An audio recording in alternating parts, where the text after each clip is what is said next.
this November will be the first time Lonnie White and Rukia Garbo will be old enough to vote in the presidential election. And just the second time Malik Cool and Mosin Shora will cast a presidential ballot. None are planning to vote for Joe Biden or Donald Trump. If I were to vote tomorrow, I wouldn't vote, period. Ideally, I would like to vote third party. I will for an independent candidate. I'm considering either voting for Claudia de la Cruz or Cornell West at this point. If there is no substantive policy change when it comes to the genocide in Gaza, then there's not really a discussion for me. When we met at this barbecue restaurant in Atlanta, all four told me they were raised and originally registered as Democrats. But this year, the president's handling of the Israel-Gaza war has turned them away. I think what Biden has done in aiding and abetting in a genocide is just something I cannot stand for. You're willing to withhold your vote in the presidential election unless there is a ceasefire. Yes. And it's implemented. Yes. Not voting could mean Donald Trump gets into office. Do you think he'll be better on Gaza?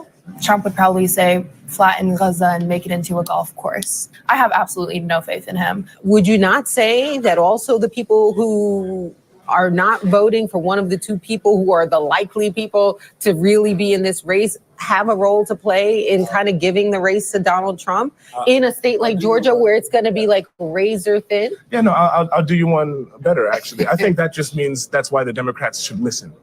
Exactly. Radical and more tapped in than their peers is how the group describes themselves. Rukia even helping to organize this demonstration in Atlanta last October, calling for peace and aid for the Palestinian people. While they don't speak for the majority of Black voters, their dissent poses a real concern for Democrats in battleground states like Georgia, where Biden won by fewer than 12,000 votes.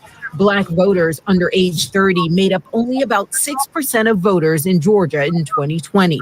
That group voted for Joe Biden by more than 50 points. We are holding their election in the palm of our hands, and they're not listening. We're tired of just hearing him say these things, these empty promises. We have no trust in Joe Biden. The Republican Party isn't earning their vote either. Both sides are just equal, all. Nothing is being done for us. If enough people vote third party, we can win. That's my thoughts. President Biden's campaign has touted his success on key issues affecting young voters, including student loan forgiveness, lowering unemployment, and tackling inflation. Still, though, I don't feel it. People may be employed, but can they survive off of it? The federal minimum wage has stayed the same since 2009. I was 5 in 2009. I'm 20 years old now. Right? I work at Goodwill now for $12 an hour. and cost of living keeps increasing, especially here. What could President Biden do to change your mind as far as how you'll vote in November? Welcome to a special edition of the Nick and CJ Show. I'm one of your hosts. I'm CJ. What's up, Nick? What's poppin'? My friends, my family, welcome back. We had a crazy weekend, didn't we? One hell of a weekend. Hope you guys check out the stream I had shortly on Saturday before it was pulled. It was Nick. That was one of the best streams. That was one of the best streams. I was driving. I was like, Nick is live, and I looked at my eyes. It said 1,700 people just on YouTube. I was like, what the fuck? What the fuck is going on? But go ahead. Banger after banger. There's no way the Zionists control. There was a lot of like Zionist Mossad bots that was like triggered, but there was nothing stopping the momentum of that video. We're gonna talk about that later. I don't want to bury the lead. I didn't mean to cover that. Yeah. I want to video short, just real quick, and then we introduce. Yeah, Scott. No, go ahead. Just real quick, and then we'll introduce our guests. You guys see how and exactly why you would never see young, engaged, Black revolutionary mind people on CNN. You guys see how easily they dismantle that anchor, the PMC scum that sell us out. The Black people you see on CNN, the older PMC class, they are completely removed from our communities. And I would even say the general suburban Black boomer establishment is completely removed from us. There's been a rebellion against the Democratic Party in our generation for years now.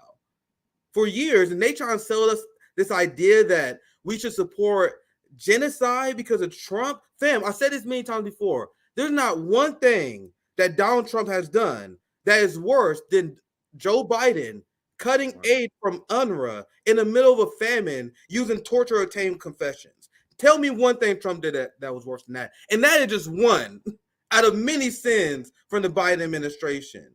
If you're willing to vote for that guy because of Trump derangement syndrome, not only do you have no principles, you're a danger to humanity. And if you're Arab American and you vote for this person, what the hell is wrong with you? I would say the same thing to any black, and I have any black person voting for Jim Crow Joe. If you're an Arab American voting for Genocide Joe, you must have no self-respect, no love for your community. I don't want to go on the unplanned. No, I did.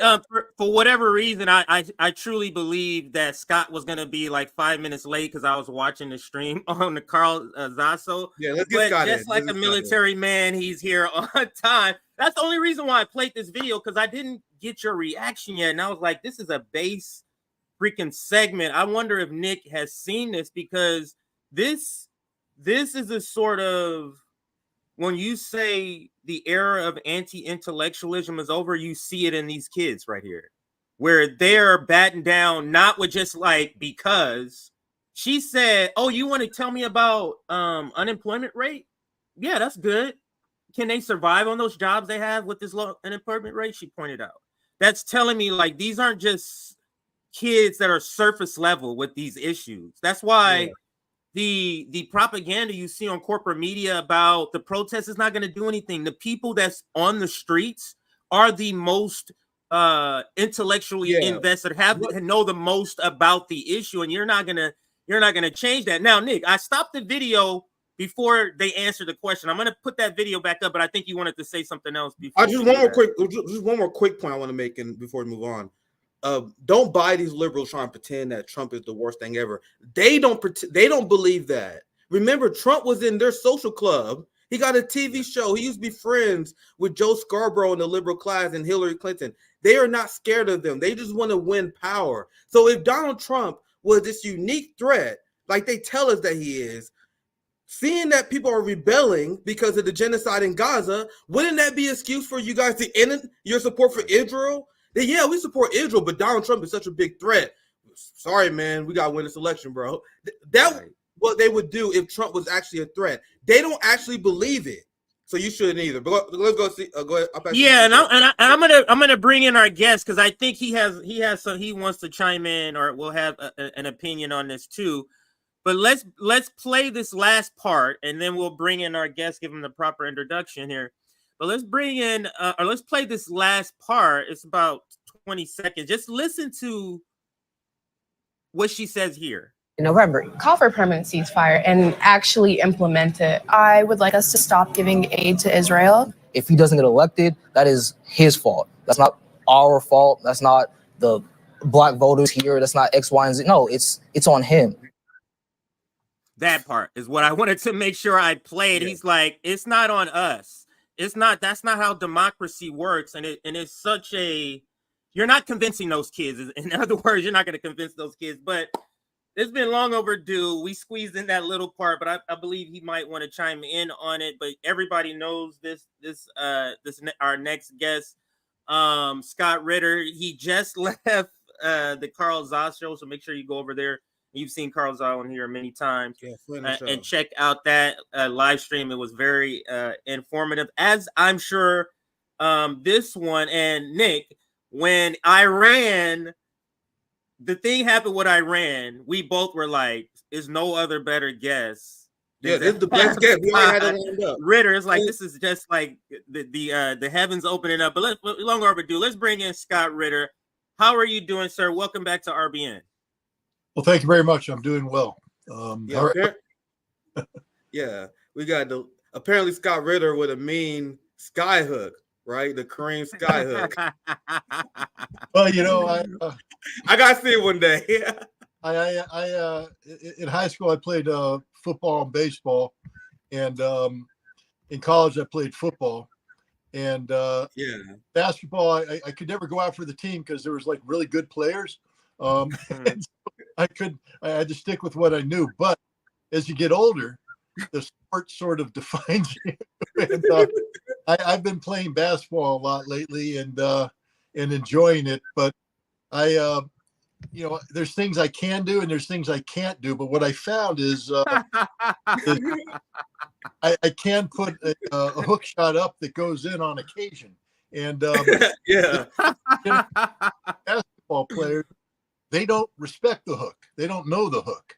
And so I was getting away with murder on the basketball court. All I'd have to do is push in, fake the jump, put in the hook, bam, 2 points. And so that became my go-to shot. But I have to tell you, I played in a summer league here, a bunch of 20 and 30-year-olds.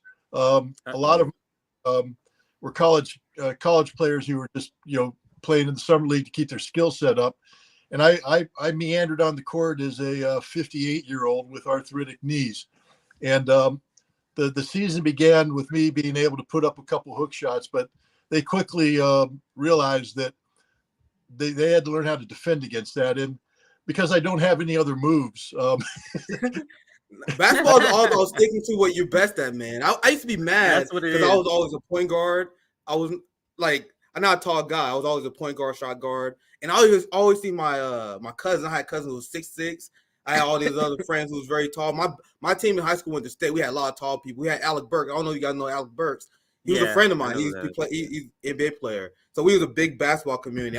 Even my old age, I try to keep up with basketball, but it's all about sticking to what you know. So I was more of a passer. I got a jump shot. It's not about knowing everything. You got to perform your role, fam. If you got skyhook, that's all you need, brother. But thanks for joining our. I'm a defensive guy. I'm more of a defensive guy. I usually have the most steals in the league or something like that. I'm more of that type of person. Yeah, I'm more of the decent to put me on the point guard that can go. That's what really was my. They published this at the end of the season. I was shocked because I was literally the oldest man out there by a long shot, and I was the number one rebounder in the league. So nice. Wow. So nice. There you go. I think I scored 2.1 points a game or something like that. But that's all they needed from you. That's what basketball is all about. But anyway, always great to have you on, Scott. I just thought that was great to see. Got rid of a skyhook. But go ahead, CJ. Yeah, and I just want to make sure I give the proper introduction because there might be some people. I introduce you as an old pal that's always on here, at which you are. But there's for some people that may not know who you are. You're a former UN weapons inspector, former USMC intelligence officer, and you're also an author. And analyst is what I would add in there too. So that's the proper introduction for those of you that might want to Google him and just look up Scott Ritter. He's all everywhere though. I saw the stream also with you with Danny Haifa. You're always on with Garland Nixon. Like you just banger after banger. We always talking about that.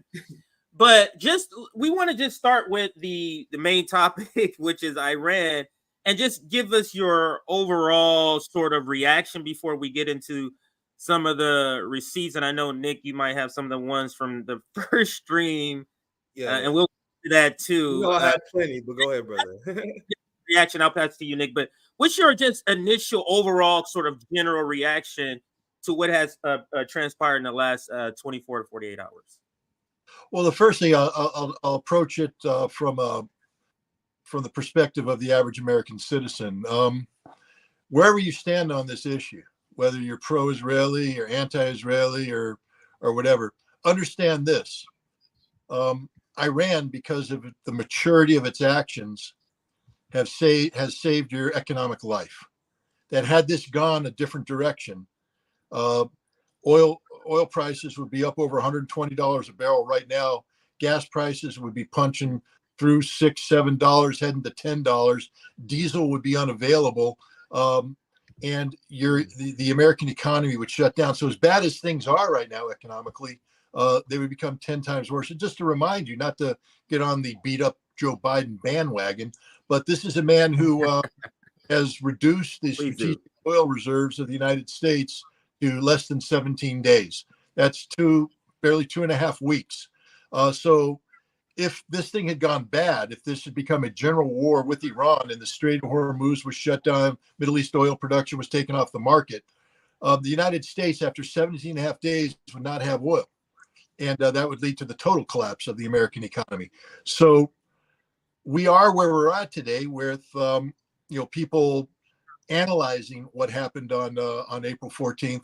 But the fact that we're still talking that oil prices are normal is because Iran took a very mature approach to this problem. Iran had to establish what we call deterrence superiority over Israel when it comes to protecting Iran's interests. Israel was operating under the belief that it could do anything it wanted to do and not pay a consequence. Israel was operating under the belief that it had deterrence supremacy. And what deterrence supremacy is, the notion that if anybody does something against you, the pain you will deliver will be so great that it will far outweigh any benefit they thought they might get by doing something.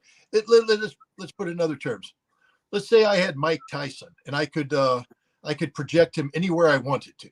And anytime you did something bad against me, I would project Mike Tyson in your face where he would deliver, 3 hooks, 2 uppercuts, and a couple jabs, and you'd be on the ground spitting teeth. And you knew that every time you did something against me, Mike Tyson would show up and beat the dog. I got somebody at the door right now. You're riling the dogs up. So I'll tell you what, I'm going to turn it over to you for 2 seconds because this guy's not going away unless I answer the door. That's okay. No worries. Okay. Yeah, I'll let you take care of this because I have a few things I want to show you guys, and then I'll pass it to Scott when he gets back. The reaction from the West, because what Iran did was highly successful. Do not let the media twist it. The Zionist media, the Zionist controlled media, have been in shambles. What Iran did was apply effective deterrence, as Scott Ritter said. This is why you hear a lot of countries in the West that was declaring that Iran can't do anything in retaliation. Why are they doing that? It's more malicious than you think. They're trying to destroy any deterrence against Israeli aggression, meaning Israel can do whatever they want without any retaliation. That is the status quo that they are trying to send. Now, I actually didn't give Iran enough credit. I didn't give them enough credit. I was like, oh, we're all fucked. That's me not giving them enough credit. I said it many times before. I should have learned from my own shows. I've been impressed with the restraint shown from Iran. Because if Iran was ran by anyone with the same temperament of Western leaders, we would have been in global war. Now, I want you to react to this since I'm going to pull this up here. You have David Cameron. I'm gonna pull this up to show you guys the hypocrisy of the West. And I'm also going to show you guys this fail. I'm going to show you guys after I pass to Scott Ritter, where Israel's like mocking Iran for not killing civilians during the strike. No, because they're not monsters like you guys are. But I don't want to bury that part yet. Listen to David Cameron and the Western hypocrisy regarding the strike. And I want you to respond to this, and we pass it back to you, Scott. A reckless and dangerous thing for Iran to have done. And I think the whole world can see all these countries that have somehow wondered, well, what is the true nature of Iran? It's there in black and white. What would Britain do if a hostile nation flattened one of our consulates? Well, we would take the very strong action.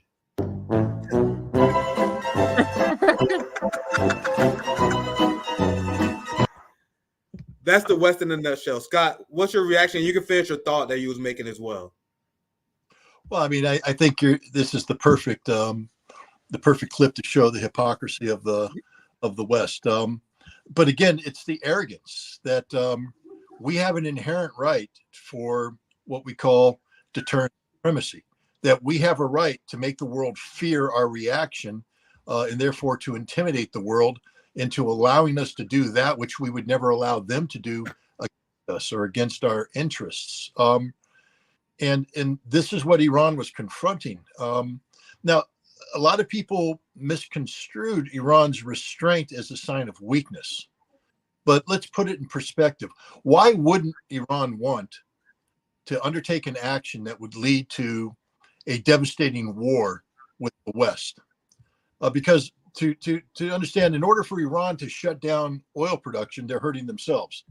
They're literally, slitting their own wrists. So it's not an outcome that's going to, that's going to be good for Iran, a general war. It's an outcome that Iran may have to do and have to threaten to prevent people from attacking it, but Iran doesn't want to take that. Why not? One, Iran's goal and objective is not to be at war with the world.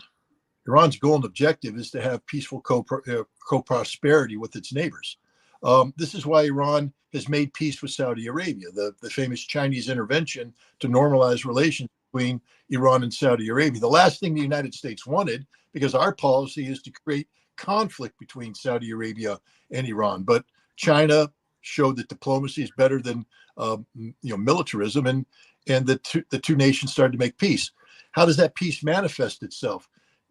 Iran is a member of the Shanghai Cooperation Organization. Saudi Arabia is not. But Iran and Saudi Arabia have both joined BRICS, the BRICS Forum, which is an economic-oriented forum that's taking on an even broader role. This BRICS summit that's going to take place in Kazan, Russia, in October I think is going to be one of the most important meetings of the century so far, insofar as it is going to define a course for this transformation that's taking place away from American-dominated hegemony to a multipolar. And Iran and Saudi Arabia are going to be a part of that. Why would Iran throw this all away? After decades of being sanctioned by the United States, their economy being strangled, Iran finally has the chance to turn things around and make life good for its people. And I know in the West, we're told that the theocracy doesn't care about the people. It's a brutal theocracy. That's just not true. The theocracy cares very much about the Iranian people and wants to do well by the Iranian people, wants to do right by the Iranian people. And the best way they can do that right now is to improve the economic prospects for Iran, which means they need to engage with the world economically in an environment that maximizes Iran's economic potential. And that economic potential is not maximized when you're at war with your neighbors. So Iran doesn't want a war. Iran doesn't need a war. It's not pushing for a war. It's a lie to suggest otherwise, as David Cameron has done. The other thing is, when it comes to Israel, Iran has absorbed a great number of blows from Israel over the years. Israel has assassinated Iranian nuclear scientists in Iran. Israel has carried out covert action that has destroyed critical Iranian infrastructure. And Israel has been bombing Iranian interests, killing Iranian soldiers and diplomats in Lebanon and Syria and Iraq for years. Why has Iran allowed this to happen? Because Iran takes a look at the strategic picture and says, but we're winning. We're winning. We're prevailing. The axis of resistance is not only on the right side of history, but we're on the right side of the equation. And this has become even more so after October 7th. The decline of Israel has been rapid since October 7th. The Israeli military has been shown not to be this invincible power, but to be a power that can be defeated and is being defeated by Hamas on the battlefield, by Hezbollah up north. The Israeli economy has been shown to be very fragile. The impact of Ansarallah, of the Houthi, on shutting down shipping lanes, and that has destroyed the economy. And from a morality perspective, Israel committing genocide against the Palestinian people in Gaza has turned the world against Israel in a way that the world has never been turned against Israel, to the point that even the United States had felt compelled, for a variety of reasons, to abstain from a United Nations Security Council resolution that was critical of Israel. That doesn't happen, but it's happening now. So why would Iran want to disrupt this strategic victory? They've been willing to absorb so many blows. Why would they do this? Because Israel crossed a huge red line in striking the consulate in Damascus. It's diplomatically protected. It's Iranian soil. And if Iran had absorbed this blow as well to continue on, it would have just empowered Israel to take on even bolder steps, up to and including attacking Iran proper. Iran had to nip this in the bud. Iran had to establish what we would call deterrence superiority. That is, to turn to the Israelis and say, let's redefine this equation. If you attack us, we are going to put Mike Tyson in front of you, and he's going to pound the hell out of your face. All right? Now, how do you prove that to them? Now, if they actually put Mike Tyson in front of him, at them and had him beat them up, people would say, well, that's too much. We're going to come to the assistance of Israel. Then Israel's right to hire, Merriweather to come in and beat up Mike Tyson. And now we have a war. So how do we prevent this from becoming an actual championship boxing match? By putting Mike Tyson in front of you and having him reach out with his glove and just touch your nose. Just touch it and let you know that if it made full contact, you'd be knocked out. But he just touched it. Now, after giving you every opportunity to defend against it, you had all your best defenses up there, and Mike Tyson still reached out. That's what Iran did. Let's just put visualizing that. The air base, Nevatim, that was struck, one of 3 major targets that was struck, is the most heavily defended place on Earth when it comes to anti-ballistic missile defenses. The single most heavily defended place on Earth. America has its most advanced surveillance and targeting radar, TPY-2 X-band radar, designed to detect Iranian ballistic missile launches. All right, it's there on the ground near Nevatim. It's tied into the most advanced anti-ballistic missile technology in the world. Israeli Arrow 2, Israeli Arrow 3, Israeli Advanced Patriots, Israeli David Sling missiles, all designed to shoot down Iranian missiles. The American THAAD systems there, integrated, designed to shoot down Iranian missiles. It's the radar is linked in to the entire American ballistic missile defense system globally. So all the satellites that we have over Iran to detect launches are all tied in. Everything's tied in. When we bring in destroyers next to the Israeli shore, those systems are tied into this, all linked. They've trained on this. The most heavily defended point on Earth, specifically designed to defend against Iranian missile attack. The Iranians reached out and touched it not once, not twice, but 5 times with missiles that said, you can't shoot us down. And if we wanted to, we could hit this base 1,000 times. We can hit any spot in Israel anytime we want to with whatever number of missiles we want to. And there's nothing you can do about it. Now, people are saying, oh, Iran didn't blow the base out. It wasn't meant to. Iran, this wasn't letting Mike Tyson hit you. It was letting you realize that Mike Tyson will punch you anytime Mike Tyson wants to punch you, and there's nothing you can do about it. And so that's what happened here. That's what Iran accomplished. And the world has yet to recover from that because we don't want to acknowledge publicly that Iran has deterrent supremacy over Israel and the United States. But look at what the United States did. See, if Iran didn't have this, see, the United States has already learned this lesson. We assassinated Qasem Soleimani, the big Iranian general, back in 2020. Iran responded by putting 10 missiles on an American base in Iraq, the Al-Assad base. And when you look at the base, those 10 missiles hit exactly what they were wanting to hit, center mass. They didn't miss by an inch. They weren't off, but they hit it right dead center. And Iran gave us plenty of advance notice to withdraw our troops from those buildings so that they didn't kill anybody. So people say, well, the Iranians didn't kill anybody. They weren't trying to. They were simply proving that at any time they want to, those missiles can hit any target in the Middle East where American troops are and kill a whole bunch of people. And there's nothing America could do to stop that. How did that play in? Later on, when Iran shot down a Global Hawk drone over the Strait of Hormuz, Donald Trump was talking about bombing Iranian air defense sites.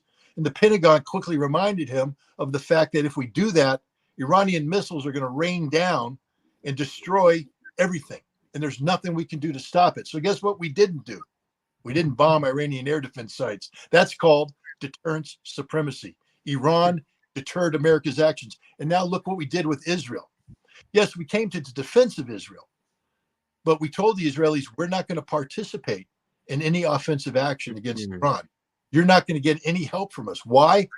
Because we know that if we did help Israel, those Iranian missiles would land on American bases, and there's nothing we can do to stop it.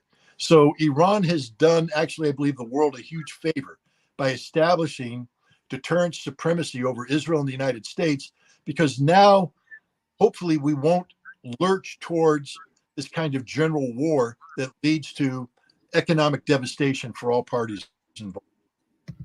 Yeah, and I'll pass it right to you, CJ. I'll let you ask the next No, question. go ahead. But your point on Iran being successful because the psychological warfare cannot be understated.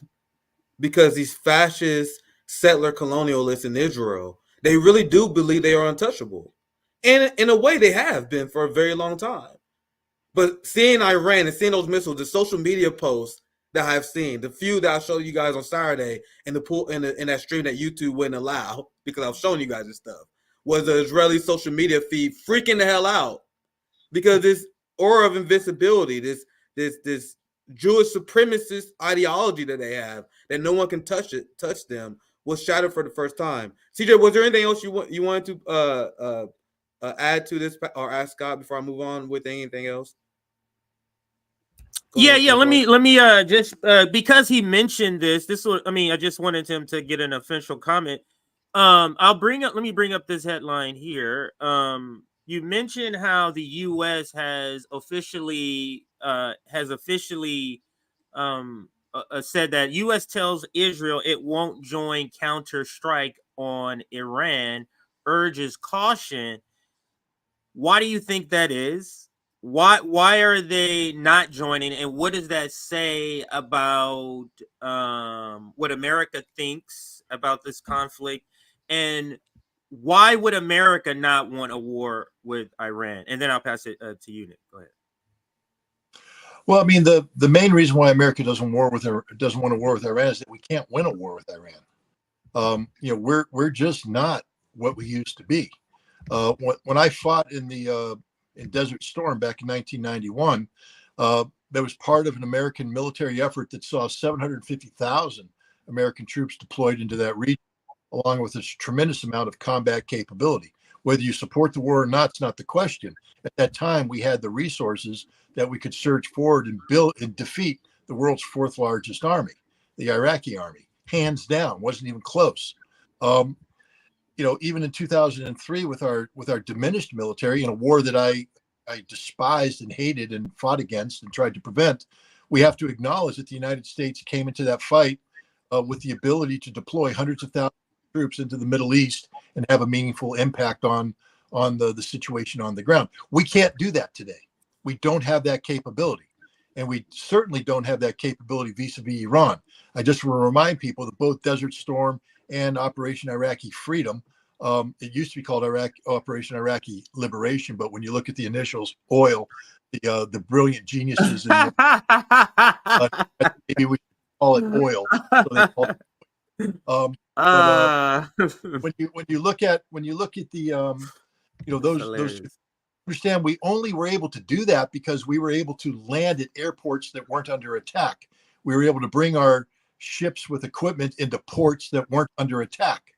If we try to go against Iran, understand that the Iranians will attack everything that comes in their direction. They will sink the majority of the ships before they get to a port. But if they get to the port, that port will be hammered by Iranian missiles. Nothing will get off those ships. Planes will be shot down. But if they land in an airport, they'll be hit on the ground at the airport. The attack will be defeated before it begins because we can't deploy the troops. But even if we could go into ports and we don't have the troops to deploy anymore. Our military is a shadow of what it used to be. Overcommitted, undertrained, not underfunded. We spend nearly $1 trillion a year on this military, and that's the irony of it. We spend so much money and we get so little benefit out of it. But the United States can't win a war with Iran. Therefore, we don't want to fight a war with Iran because the consequences of going to war with Iran will destroy us economically. And so that's where we stand on this issue. The United States has told Israel that, first of all, let me also put this out. Israel can't attack Iran without America's help.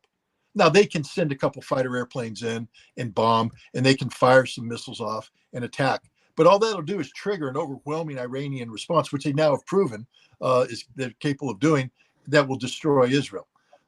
Israel, in order to carry out a knockout blow against Iran, would have to have the support of the United States. And even with the United States, as I said, we don't have the military capability anymore, so there will be no knockout blow. But for Israeli airplanes to strike Iran on a sustainable basis, they need American refueling aircraft. They need American support aircraft, electronic warfare, suppression of enemy air defense, etc. Without this, the Israelis are going to have to fly F-35s over Jordanian airspace into Iraq with fuel tanks, which means they carry fewer bombs. In order to get into Iran, they have to do a direct route because they can't maneuver. They can't get in a dogfight. They can't do anything because they have no fuel. Every time you move an aircraft, every time you hit acceleration, man, the gas level starts going down. And when you run out of gas in an airplane at 30,000 feet, you're in a lot of trouble. So the Israelis can fly their planes in, but they're going to have to go on a predictable route. They go through Jordan, through Iraq, and they'll be drawing a straight line to the Iranian target, which will be layered with air defense that's going to shoot them down. It's a suicide trip. So Israel can sit there and talk all they want about bombing Iran and doing this to Iran, but without American help, it's going to be a very limited action, one that Israel will probably sustain significant casualties in, one which will not destroy Iran's ability to retaliate, and one which will trigger retaliation that will do significant damage to Israel. So I think by America telling Israel that we're not going to support your attack, it's the way of America saying, Israel, you can't attack. Now, we're not going to tell you you can't attack, but you can't attack without our help, and we're not going to give you that. Yeah, I want to get your reaction to a few things. There's a lot to break down there, but I have a lot to cover at the same time. So I just want to get your reaction to a few of these things. I'll show you what leaders in the UK, David Cameron and them, are saying. I'm going to show you guys what obviously the Biden administration is saying as well, which is beyond parody. Administration officials saw Iran's attack on Israel Saturday as disproportionate to Israel's strike in Damascus. So Israel, who actually murdered people in their strike, Iran, who didn't murder anyone, they just went after military facilities. But Iran is the aggressor here. So you guys see the ridiculous statement from the Biden administration. Now here's Israel. And now this is the headline I want you guys to respond to, because this is hilarious. Hilarious. At the UN, Israel demands Iran be punished. You know, the institution that Israel murdered over 100 of their workers, murdered UNRWA. Israel literally murdered UN workers, but here they're at the UN demanding that they punish Israel. So sorry for bearing the lead there, but God, I want to pass it to you for your general reaction. And as a question, what's your reaction to the Western leaders and the media in the West claiming what Iran did was highly illegal and disproportionate? Well, I mean, first of all, I have to second what you're saying about the hypocrisy of Israel, and indeed the United Nations for giving Israel a voice. Israel has shown a complete disregard for the United Nations and the rule of international law. And as you pointed out, they've murdered well over 100 UN employees on the ground in Gaza. Yet they want to come to the United Nations and lecture the United Nations. This is a travesty in the extreme. The notion of a disproportional response, that means that they don't understand what happened. They can't comprehend. They can't wrap their hands around it. I see a lot of people saying, well, you know, they shot down the drones. They shot down the cruise missiles. They shot down the ballistic missiles, and what got through didn't accomplish anything. That means you have no clue what happened. You do understand that not only did Iran provide the United States with 72 hours advance notice of this strike. There's a secret meeting between Iran and CIA Director Burns in, I think, Qatar or Oman, where the Iranians said, no, we're attacking. And Burns said, well, don't do too much damage. And they said, don't worry about it. But they put it on. And so they were put on those. When they launched the attack, let me put it this way. If I'm going to overwhelm you with something, I want it to all happen at once. I want everything to come in so that you cannot deal with everything at once. I overwhelmed you. In the military, we would call this a time on target event, where I have timed all of the release of my munitions from, you know, these are different munitions with different speeds coming from different ranges. So I sequence everything to release so they all arrive over the target at the same time. That's not what happened. Iran released these drones. The purpose of the drones was to be shot down. But the other purpose of the drones was to tell the Israelis, hey, here we come. Remember that attack we promised? It's happening right now. So they telegraphed it. Yeah, if you guys know it's going to take 5 hours for this drone to reach you, so please put everybody in a bunker, get everybody out of harm's way. We don't want to kill anybody. So move. Then they did that, and then the other thing they did is they forced Israel and its allies to spend on average close to $1 million per $20,000 drone. So for every drone they shot down, they spent over $1 million.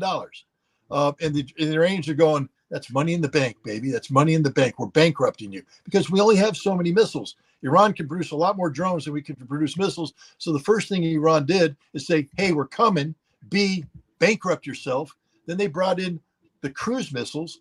Now, the cruise missiles can penetrate deeper. These are going to now trigger the actual points on the ground that are going to be used to shoot down missiles, the ballistic missile defense that I talked about previously. So they see the missiles fire on the ground, and they go, okay, now we have the location of that radar. We have the location of that launch platform. We're tracking it out. Okay, we got all that.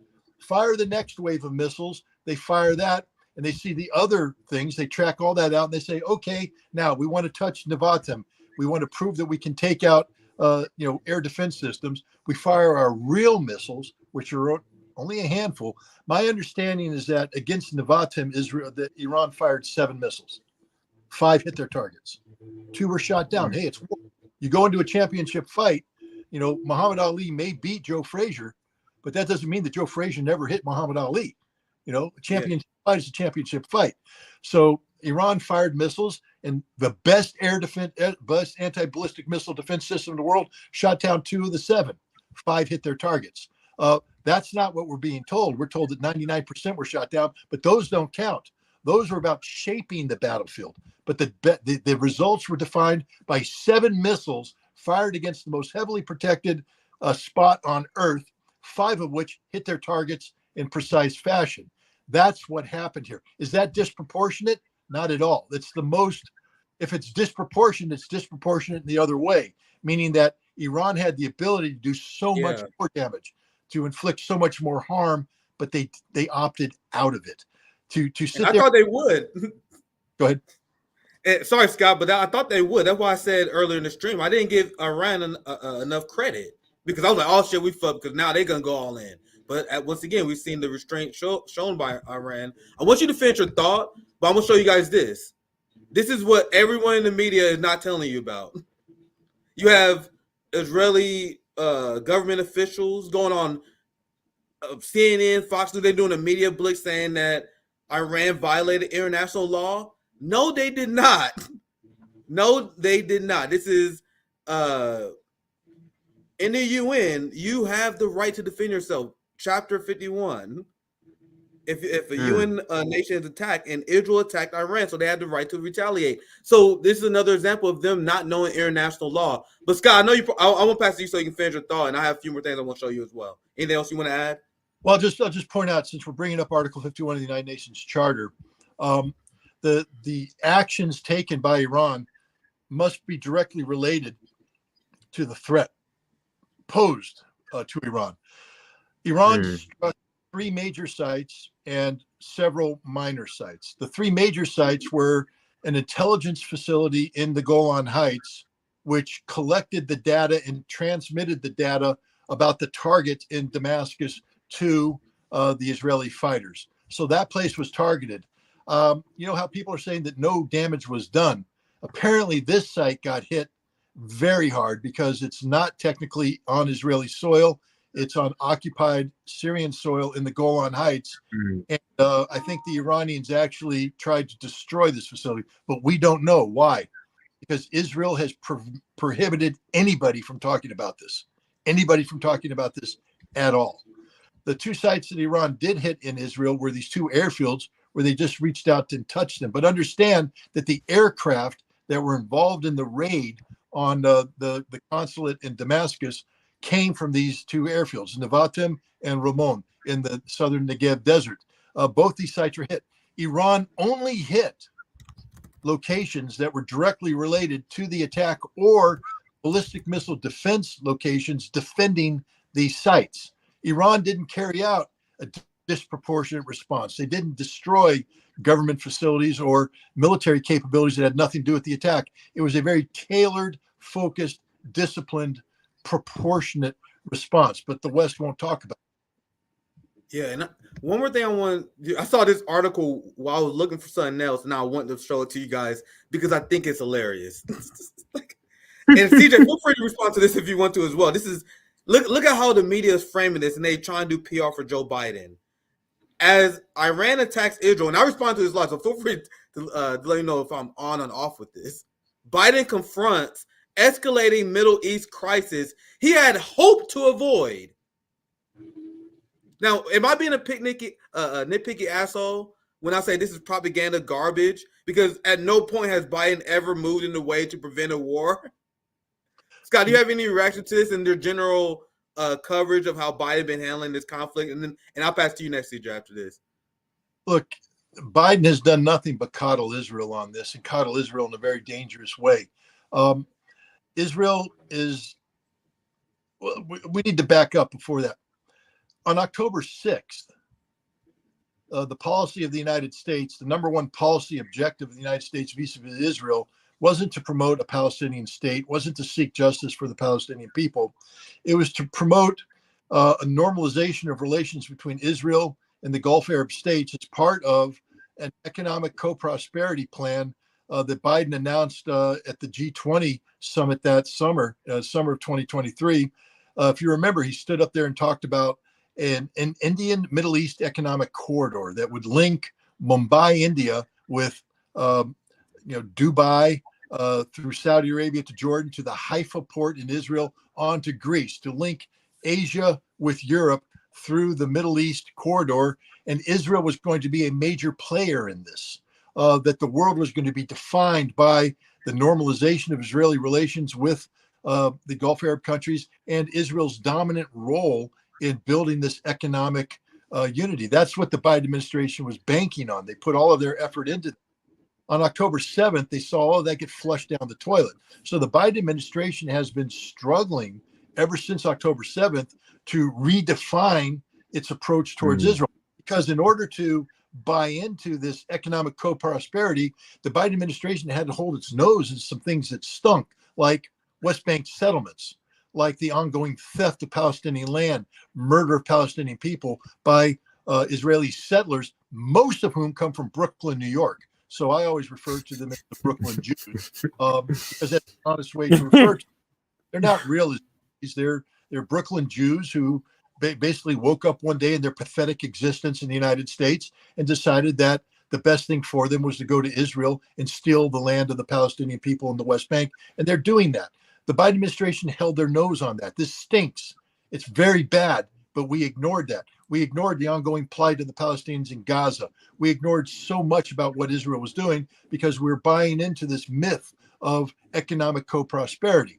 So the Biden administration now not only had to readjust on where it wanted to go with Israel, but certain things started to hit them in the face, like the fact that the nation they were supporting as part of this economic co-prosperity was really a maniacal genocidal state whose foundations wasn't to do good, but to commit murder. That a government that bought into biblical notions of Amalek and the slaughter of the seed of Amalek. There's a biblical reference to genocide contained in the Bible, the genocide of a people by the Jews in the name of God. It is celebrated every year, the final aspect of this, in the religious holiday of Purim by the Jews who celebrate genocide. Now, I'm not saying all Jews are genocidal. What I'm saying is that the right-wing element of Benjamin Netanyahu's government is an element that believes, endorses the biblical notion of genocide and has called for this to happen to the Palestinian people. And the Biden administration had to deal with this reality. And they had to deal with the reality that Benjamin Netanyahu wanted to get the United States involved in a war with Iran. So they've been adjusting to this, playing behind. Biden can say that he's been trying to avoid a war, but what he's not saying is that his incompetence put us on the path towards war. That the reason why he's struggling with the policy is that he's had a bad policy from day one. This is this is where we're at right now. I can endorse the notion that Biden does not want a war, is not seeking a broader war with Iran. That I believe in. So I can say that he didn't want it, but then to say that he sought to avoid it, how can you avoid that? That's the part. When the support in empowering Israel, the way to have avoided this conflict was to shut Israel down immediately the second they began committing their acts of genocide in Palestine. To say that this will not stand, to immediately cut off funding for Israel, to immediately tell the Israelis that you can't exist without us and you won't exist without us and we won't be there for you if you continue these policies. He waited too long. On this, Biden is guilty of facilitating genocide through inaction. I'll just put up, and see, I'll pass it to you. Go ahead. I'll just respond to something that Scott Ritter said, because I always wanted to squeeze this in one of my streams. Never found the time to do it. And I think it's a good time. Crazy. And this is the genocidal culture that you're referring to. I read out loud if you can't see it. If you guys don't know what this is, it's been flowing around online for quite a bit. There's this psychotic Israeli author that wrote a children's book about bombing children in Gaza called Rockets Glow. And that just showed the psychotic mindset of Israelis and why I roll my eyes when everyone blamed Netanyahu, who has been horrible as a statesman, obviously. But when people go ahead, Scott. Go ahead, Scott. I have a question for this author. Have you written an epilogue called The Rockets Glow Part 2?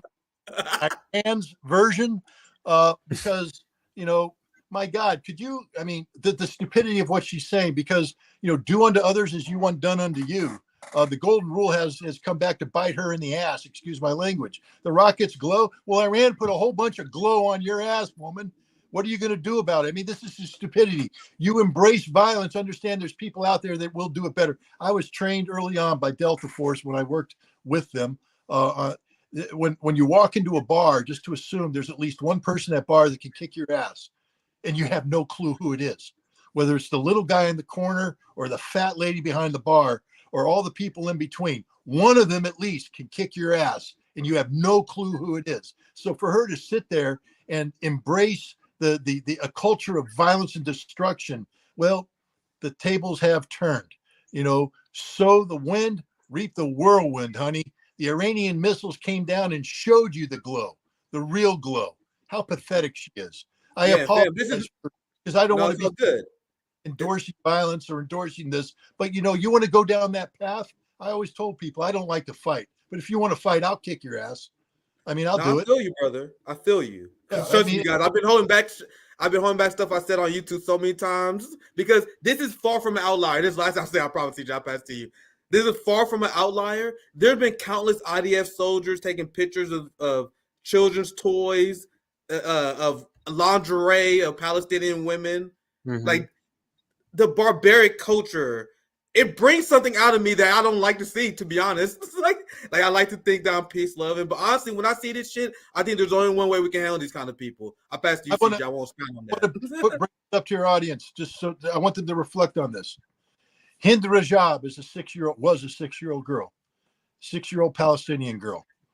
And on January 29th, she, her uncle, her aunt, their 3 children, and her cousin were trying to escape from North Gaza along a corridor that had been opened up by the Israeli army. They were told to get out, so they were getting out. And as they approached the roundabout, the car was taken under fire by the Israeli forces, who shot up a car full of civilians. They killed the uncle, the aunt, their 3 children, and they severely wounded a 15-year-old cousin and Hind Rajab. The 15-year-old cousin got on the phone. Now, let me put this in perspective so everybody understands this. The Israelis have a unit, 8200. It's a communications intercept unit. 8200 listens to every phone call coming out of Gaza. Every single phone call is listened to. And in times of war, they're listening to it real time, which means it's not a computer recording the voices to be listened to later, but they have somebody listening in on the phone call, and they listen to the 15-year-old cousin call and beg for help. And then they directed the tanks to come in and machine gun her to death live while she was on the phone. They have a recording of her screaming as the bullets ripped through her body. Now, the Israelis thought that should have been the end of it. But an hour later, 6-year-old Hind Rajab got on the phone and called for help. 6 years old, got on the phone and called for help, and the Israelis were listening. And she's begging for people to come and save her. So the Palestinians organized with the Israelis to send a paramedic team in an ambulance. They clear the route. The Israelis hand them a map and say, this is the route you drive.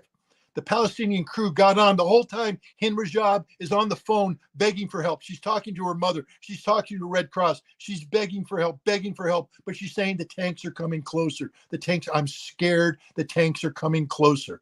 The paramedics got to within 50 meters of the spot. They said, we see the car. The Israelis are listening to the phone call. They know that the paramedics are there. They know the paramedics see her. But as the paramedics get out of the ambulance, they say, we've got green lights dancing on us. That means that the laser beams of the Israeli soldiers are dancing on them. Then the tank round opened up, blew up the vehicle, killed the two of them, and then they machine gunned 6-year-old Hind Rajab to death.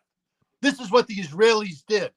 Knowing it, they used the 6-year-old girl to lure in two paramedics to commit murder, and they listened to it and they did this. Do not tell me the Israeli soldiers are the most moral part of the most moral army in the world. These are psychopathic, murdering.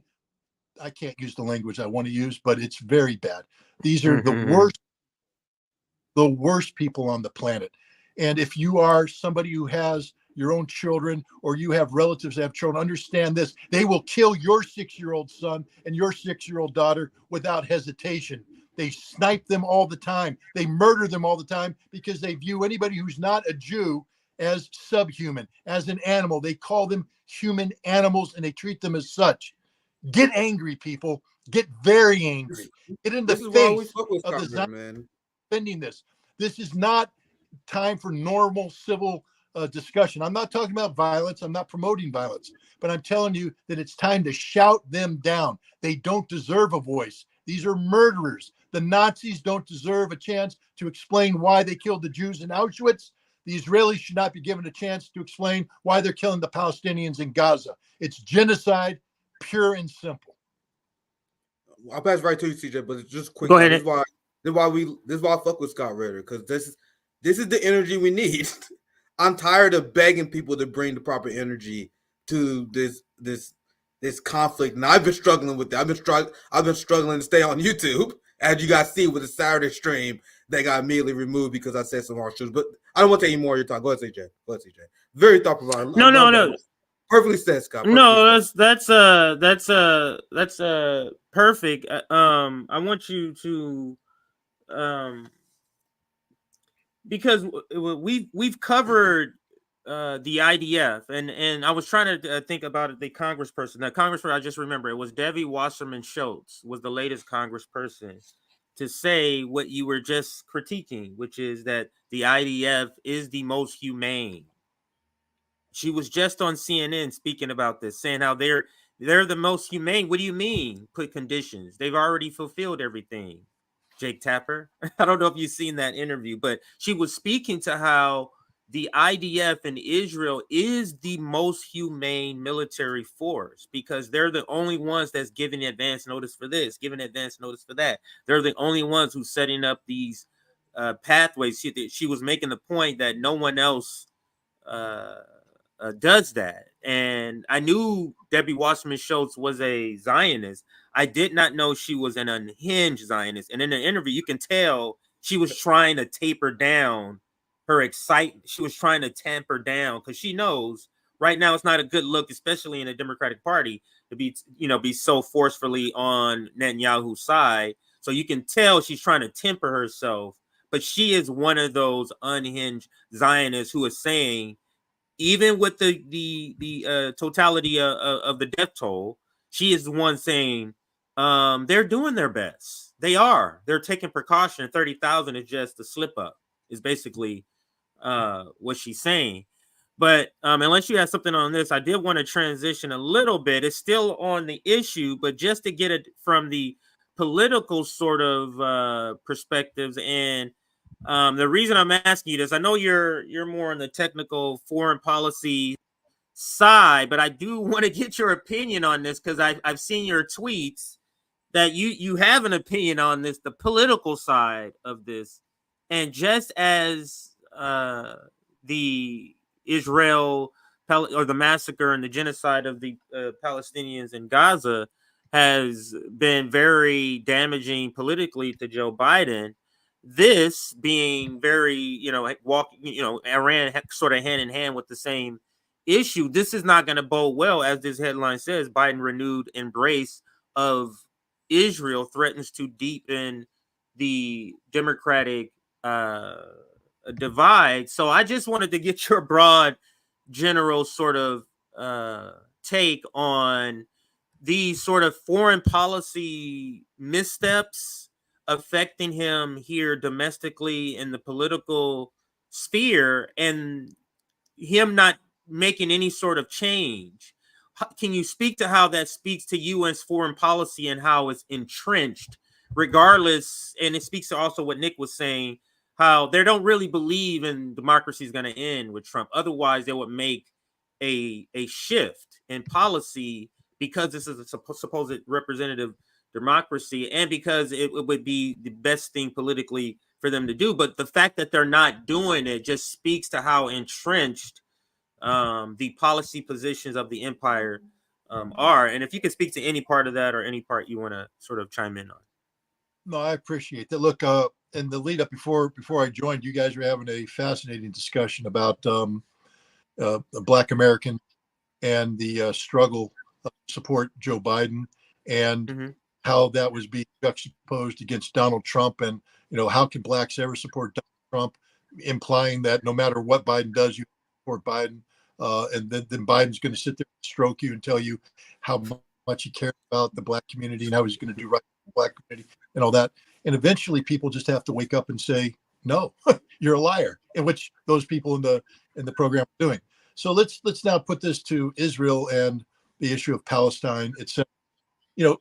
You have right now, we have battleground states here in America. One of the key battleground states is Michigan. And one of the key demographics in Michigan is the Arab American community in Dearborn, Michigan. And they supported, they put their weight behind Joe Biden in the last election. They helped push Michigan over to his side. But they're not going to do it this time because of his unabashed support for Israel. So Joe Biden now is trying to, is playing, his administration now has been told to massage the message so that they can assuage the feelings of these voters. But it's the same stupidity. It's the same thing that, I think I may have spoken on this in the past. I don't want to get too far into domestic politics, and I understand a white guy talking about black politics. I'm probably not the right person to do it, but I'm an observer who has watched the Democratic Party use the black community over the years. I'm a long distance observer, but I just see promises made every election cycle that are never fulfilled. And I see that the Democrats, Joe Biden in particular, are all about empowering a certain class of black leadership that has nothing to do with saving the black people and everything to do with empowering white Democrats. And there's terms that I can use that would be deeply insulting, but deeply accurate if I use them to describe people of this nature. And I see the Democrats today under Joe Biden trying to play the same game with the Arab American community, to sit there and stroke them and to lie to them, to assuage their concerns by making false promises. Let's talk about the Palestinian people for a second, and how the Biden administration will be the first to condemn Russia for what Russia has done in Ukraine, even though the level of casualties in Ukraine is a fraction of it. Let me give you an example of the most moral army on. Debbie Wasserman Schultz can talk about the Israelis as being the most moral army, but we've all seen the Israelis murder Palestinian civilians. The snipers shoot Palestinian civilians. We've seen them gun down their own people. This is not a moral army. It's an immoral army. Let's go to the Battle of Mariupol, where the Russians, as they approached an apartment complex that had Azov Nazis dug into it, were told that there's 50 to 100 civilians in the basement. Now, normally militaries would just level the basement and say those are collateral casualties. We had no choice. The enemy chose to turn that into a strong point, and we had to take it out. It's in our military interest. But the Russians instead sent their troops across open fields, losing many casualties in the result, to come up to the civilians in the basement, make sure they're okay, and then evacuate them by surrounding them with their own bodies, which absorbed the bullets of the Nazis as they were going out. So to save the civilians, the Russians lost scores of men. And even then, they couldn't level the building because they were told that there were grandparents up on the 3rd floor and the 5th floor, people too old to go to the basement, who were upstairs and scared. So the Russians had to assault the building, taking even more casualties in order to save the grandparents in there. That's a moral army, the most moral army on the planet, an army that's willing to give its life in defense of civilians. That's what a moral army is, not this Israeli trash, this Israeli garbage, this Israeli genocidal seed of Amalek annihilation force. You know, the Biden administration doesn't want to call what's going on genocide. And here's the funny thing. They say they're against genocide, but what's happening there isn't. And one of the arguments put out is that even though the Israelis have used Amalek, again, that's biblical reference to genocide. Netanyahu talks about Amalek. The Israeli army talks about annihilating the seed of Amalek, and then they carry out policies that generate 30,000+ dead Gazan civilians. But the people will say it's not genocide because 30,000, while it's a number, isn't 2 million. It's not, it's a small fraction of the total population. How could it be genocide? But my response is this: in the 1940s, the Nazis held the Wannsee meeting, the accord. They sat down, they talked about the final solution. They said, we're going to kill all the Jews, and this is how we're going to do it. So it's like Benjamin Netanyahu citing Amalek. The Nazis said at Wannsee, we're going to kill all the Jews. Then they built the concentration camps, and they started sending the Jews to the concentration camp, just like the Israeli army starts talking about the seed of Amalek about operations. When do we call it genocide? Okay, do we have to wait until it's over and 6 million Jews have been killed to say that's genocide? Or do we say, well, wait a minute, they've only killed 100,000 Jews so far. It's not really genocide. I know they say they want to kill all the Jews, but they haven't, so we don't believe. Is 100,000 enough to call it genocide? Is it 1 million? What number makes it genocide? It's not the numbers, ladies and gentlemen. It's the intent. One Jew being killed by the Nazis after they said we're going to kill all the Jews is proof of intent to commit genocide. One Palestinian being killed by the Israelis after Benjamin Netanyahu likens them to the Alamakites and speaks of annihilating the seed of Amalek, and the army endorses that, is proof of genocidal intent. 30,000 is more than enough to say that is the intent of the Israelis to annihilate the Palestinian people. It's genocide, but we refuse to acknowledge it. Instead, as you say, we continue to fund it.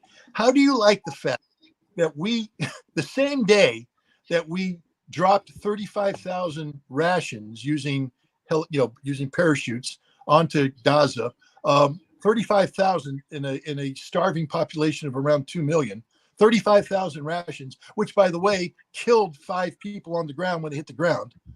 So we ended up killing civilians ourselves. The same day that we do that, we land an airplane delivering thousands of 2,000-pound bombs. So we say we care about the Palestinians. We drop food on them in insufficient quantities, killing them in the process. We say that we're there to help them, but at the same time, we give the Israelis the bombs they need to commit genocide against the Palestinian people. America is a nation that has lost its moral compass, 100%. And I will also say this: I don't want to get too political, but I'm going to, and I apologize if I insult anybody. But if I'm a Black American, if I'm a Hispanic American, if I'm anything other than an elite class, white, liberal American, you do understand that the ruling class doesn't care about you, that you are nothing to them, that they will kill you in a heartbeat. They will allow policies to go forward that will lead to your suffering, and they won't shed a tear. All they want is your vote on election day, and after that time, they don't care about you at all. And playing out live in Technicolor in Gaza right now to the American Arab populations in Dearborn and everywhere else. The United States is about killing Palestinians. That's our entire policy: how to murder them more efficiently, how to help the Israelis do it, and anything else is a lie. Anything else is a lie. So if they're sitting there, if the Democrats are talking about how they're going to help inner city America and help blacks here, it's a lie. They will never help you because your continued poverty empowers them, because they have led you to believe that because of your poverty, you need help. You're looking to them for help, so you'll vote for them so they help you, but they will never help you. Never. Just like they won't help the Palestinians. Yes, sir.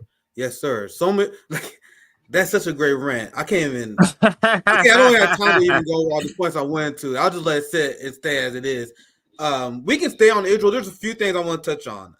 I'm gonna talk about someone I haven't talked about in quite some time. You guys remember Zelensky? Remember this guy?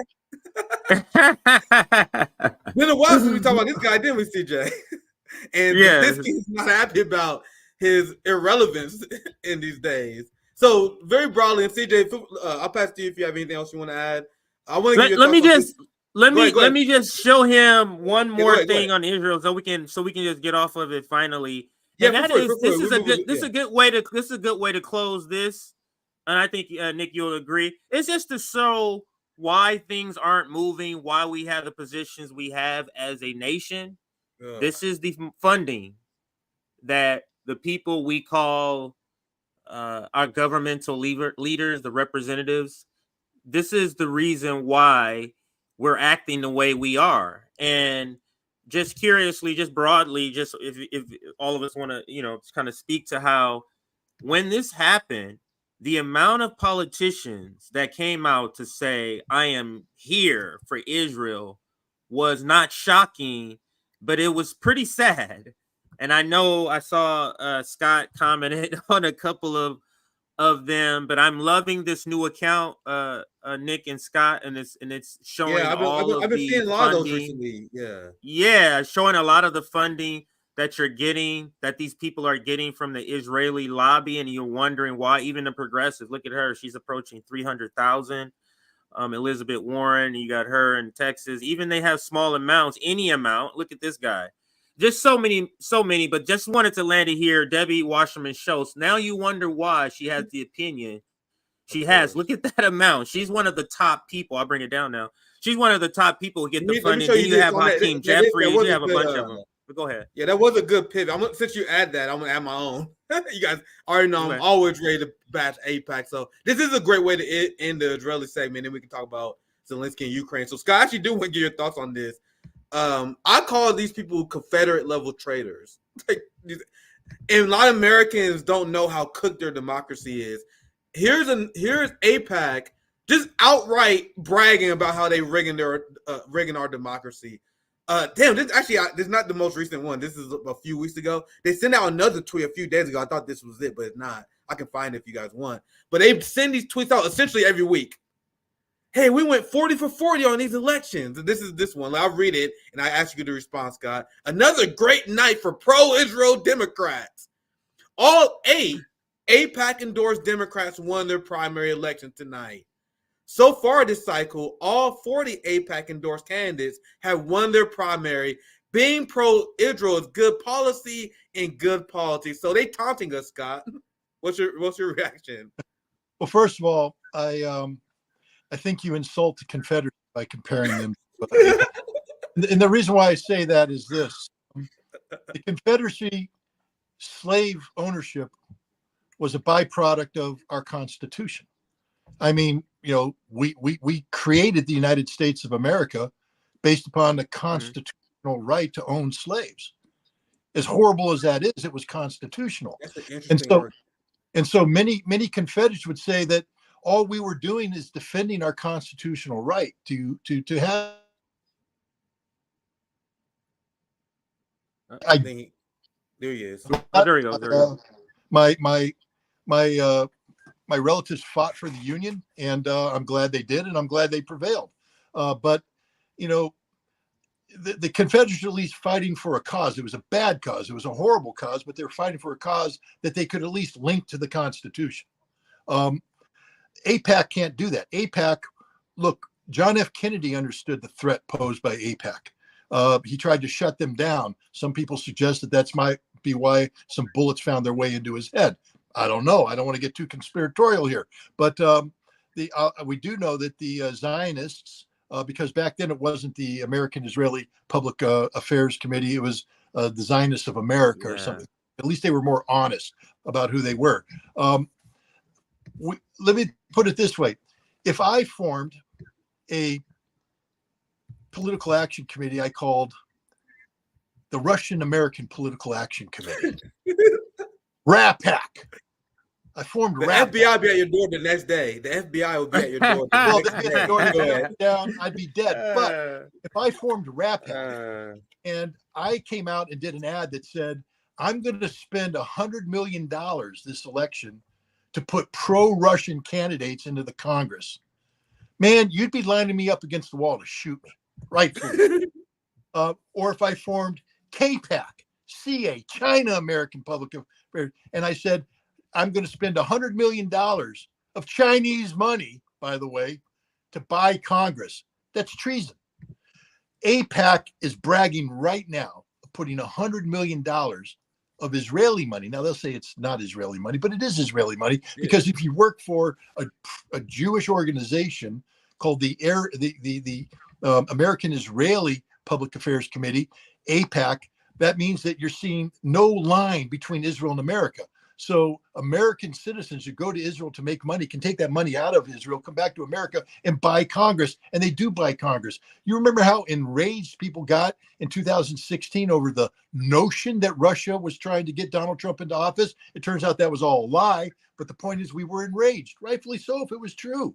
We can't have foreign powers owning Congress. AIPAC owns the U.S. Congress. It's not just the money they give, but they're talking about the primaries. You know what the kiss of death is for most politicians, especially members of Congress who have to run for re-election every 2 years? It's being primaried. And what AIPAC does is they say, look, we'll buy you off with $10,000 of assistance here. And people say, well, you're going to sell your soul for $10,000? Nope. You're selling your soul for the fact that AIPAC's not going to put $100,000 into a primary opponent who will sink your candidacy from the start. You're taking the small bribe to avoid the larger problem of being primary. And AIPAC's big weapon isn't necessarily the money they give out to people. It's the fact that they say, we will prevent you from being primaried.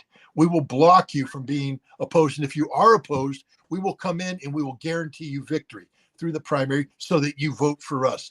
The U.S. Congress is 100% bought and paid for by the Israeli lobby, not the American Israeli lobby, the Israeli lobby.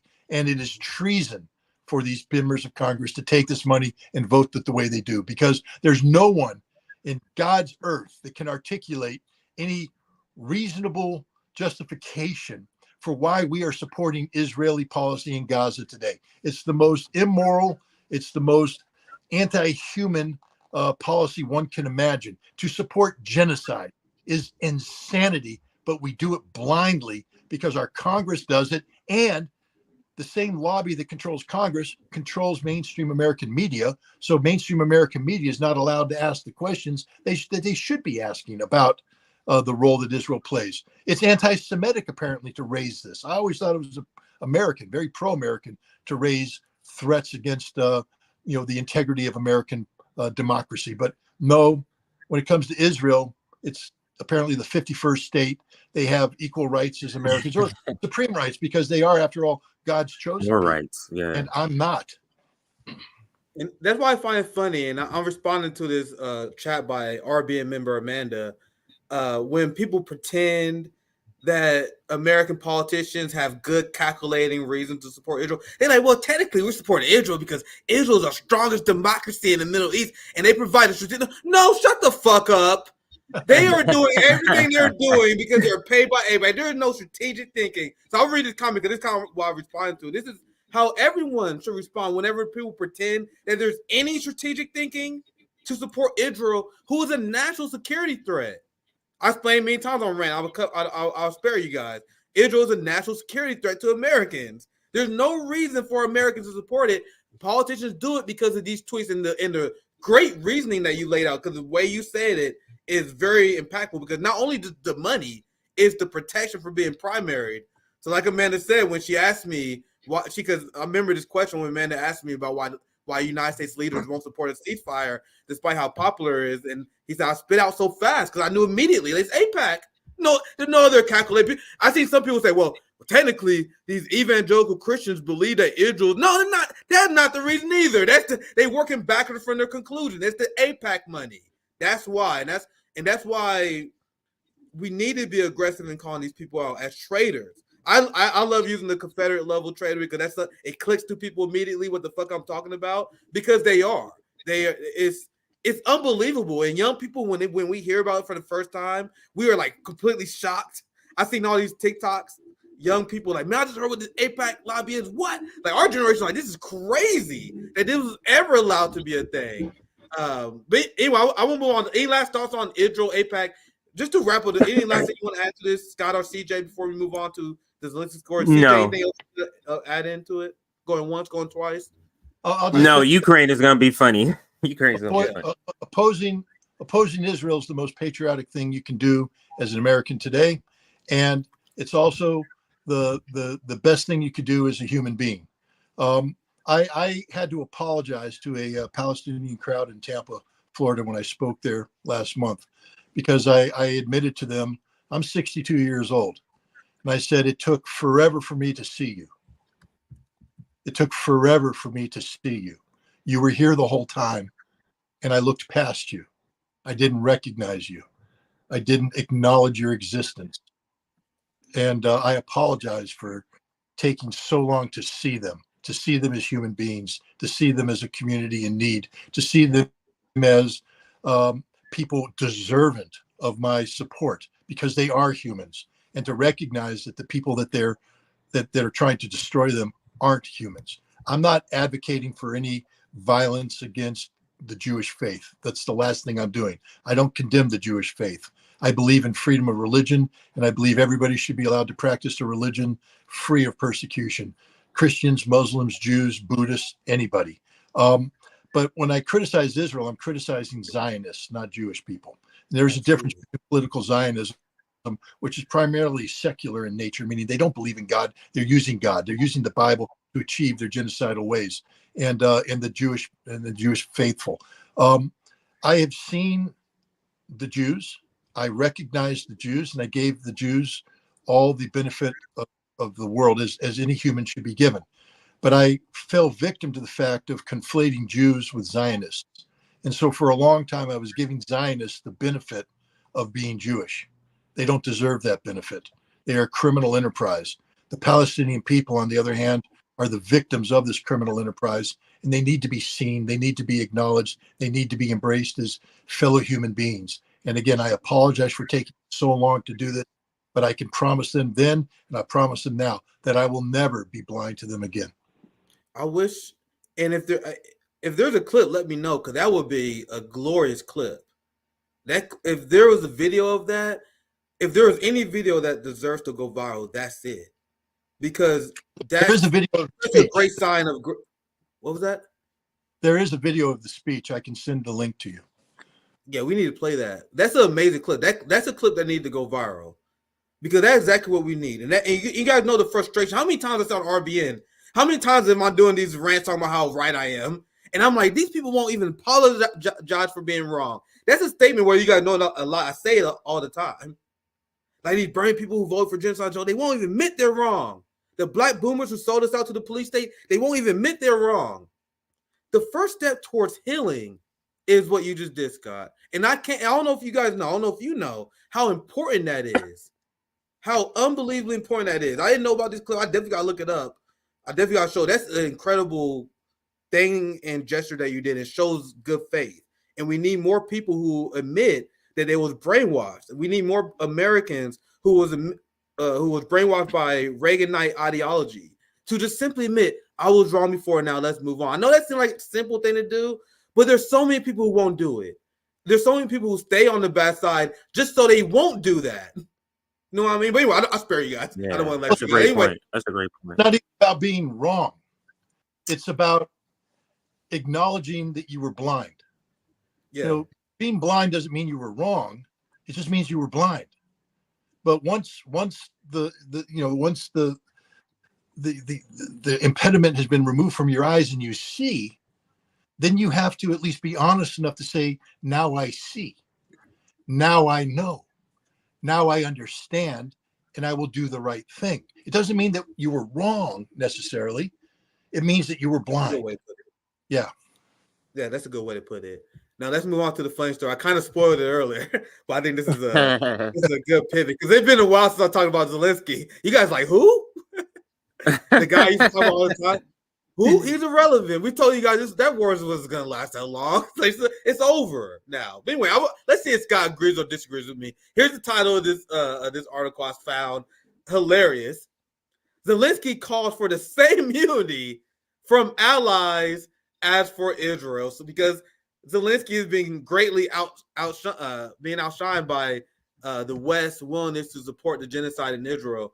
So I just read just the first few paragraphs here just for context. Ukrainian President Zelensky urged allies on Monday to show the same unity towards Ukraine as Israel, which said it repelled an Iranian attack over the weekend with Western support. Zelensky was in the corner crying like a scorned lover watching that. Ukraine has in recent months grown increasingly frustrated, Scott, at delays in Western aid, including air defenses it says are urgently needed to repel deadly Russian attacks. So this is the post on Telegram. This is the last thing I read, and I passed it to Scott for your reaction to this. This is what he said. By defending Israel, the free world has demonstrated that such unity is not only possible, but is also 100% effective. The same is possible in defending Ukraine, which, like Israel, is not a NATO member from terror. He continued, calling for political will from Ukraine allies. So I'll stop it there. I think you guys got enough context there. Scott, what's your reaction to Zelensky trying to rally the troops in the West? Well, I'll talk, and then unfortunately, I have to go. Yeah, we appreciate your time, brother. No, but look, I'll just keep this very simple. The difference between Israel and Ukraine is that Israel has bought America, and America has bought Ukraine. So you have to understand that from the beginning, that the fact that America comes to Israel's assistance is because Israel owns us. And so we are doing the bidding of our masters. Ukraine is owned by America. Ukraine is the tool of America.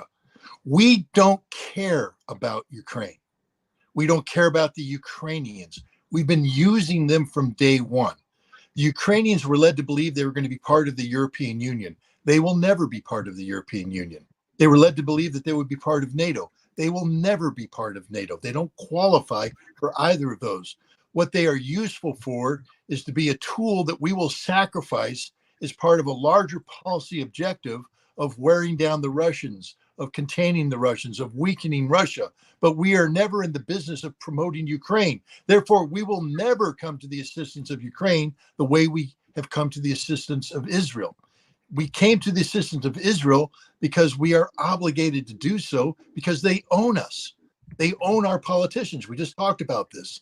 So Congress makes it impossible for us not to come to the defense of Ukraine. That's why we put those missile defense systems in. But we will never do this for Ukraine because not only do we own them, we don't like them.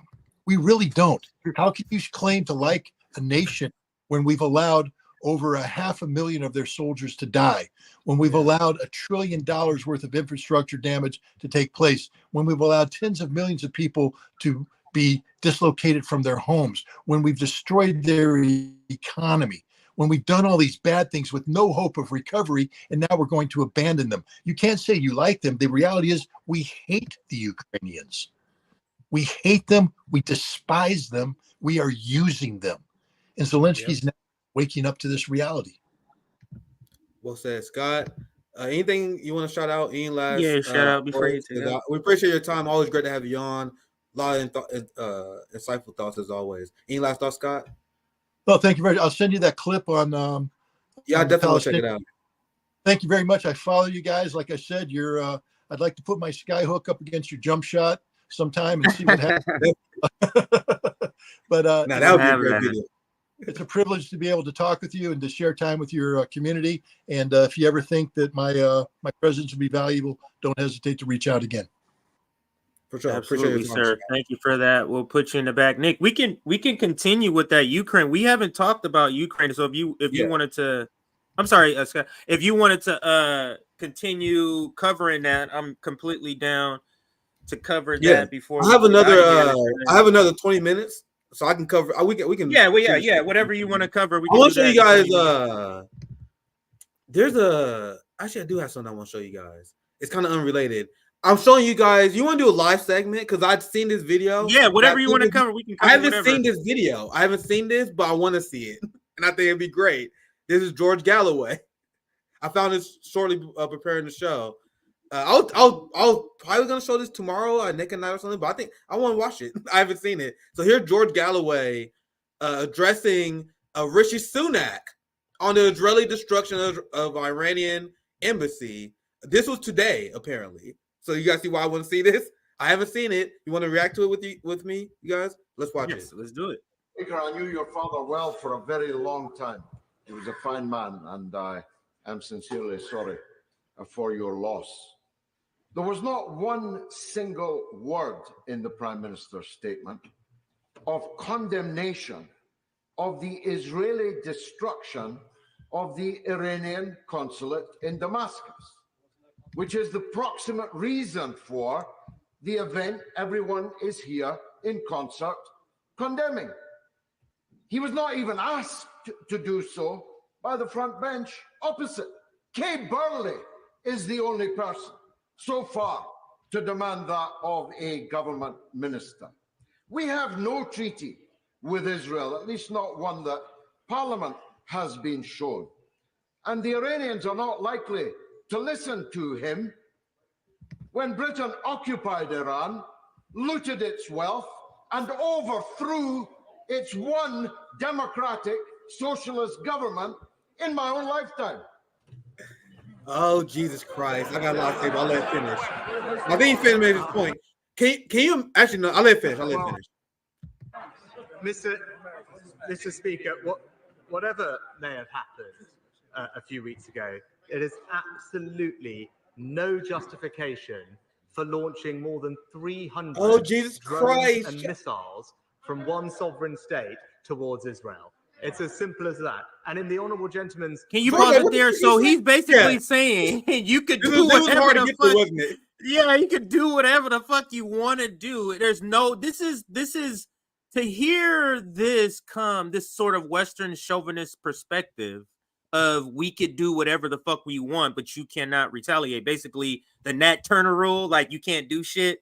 You can't do shit in the retaliation of my atrocities against you. But to hear it come from this brown face, to me, is the 2000. This is what the empire and white supremacy now has taken the form of these people, Nick, of black and Obama was another face of black and brown people literally and Korean Jean-Pierre is another one, literally speaking against in some instances your own people, and it's just bizarre. But the other bigger point I wanted to make: could you imagine, Nick, if we had this in the United States? We were thinking the same thing, where Joe Biden would have to come up here and somebody says something, he had to get up.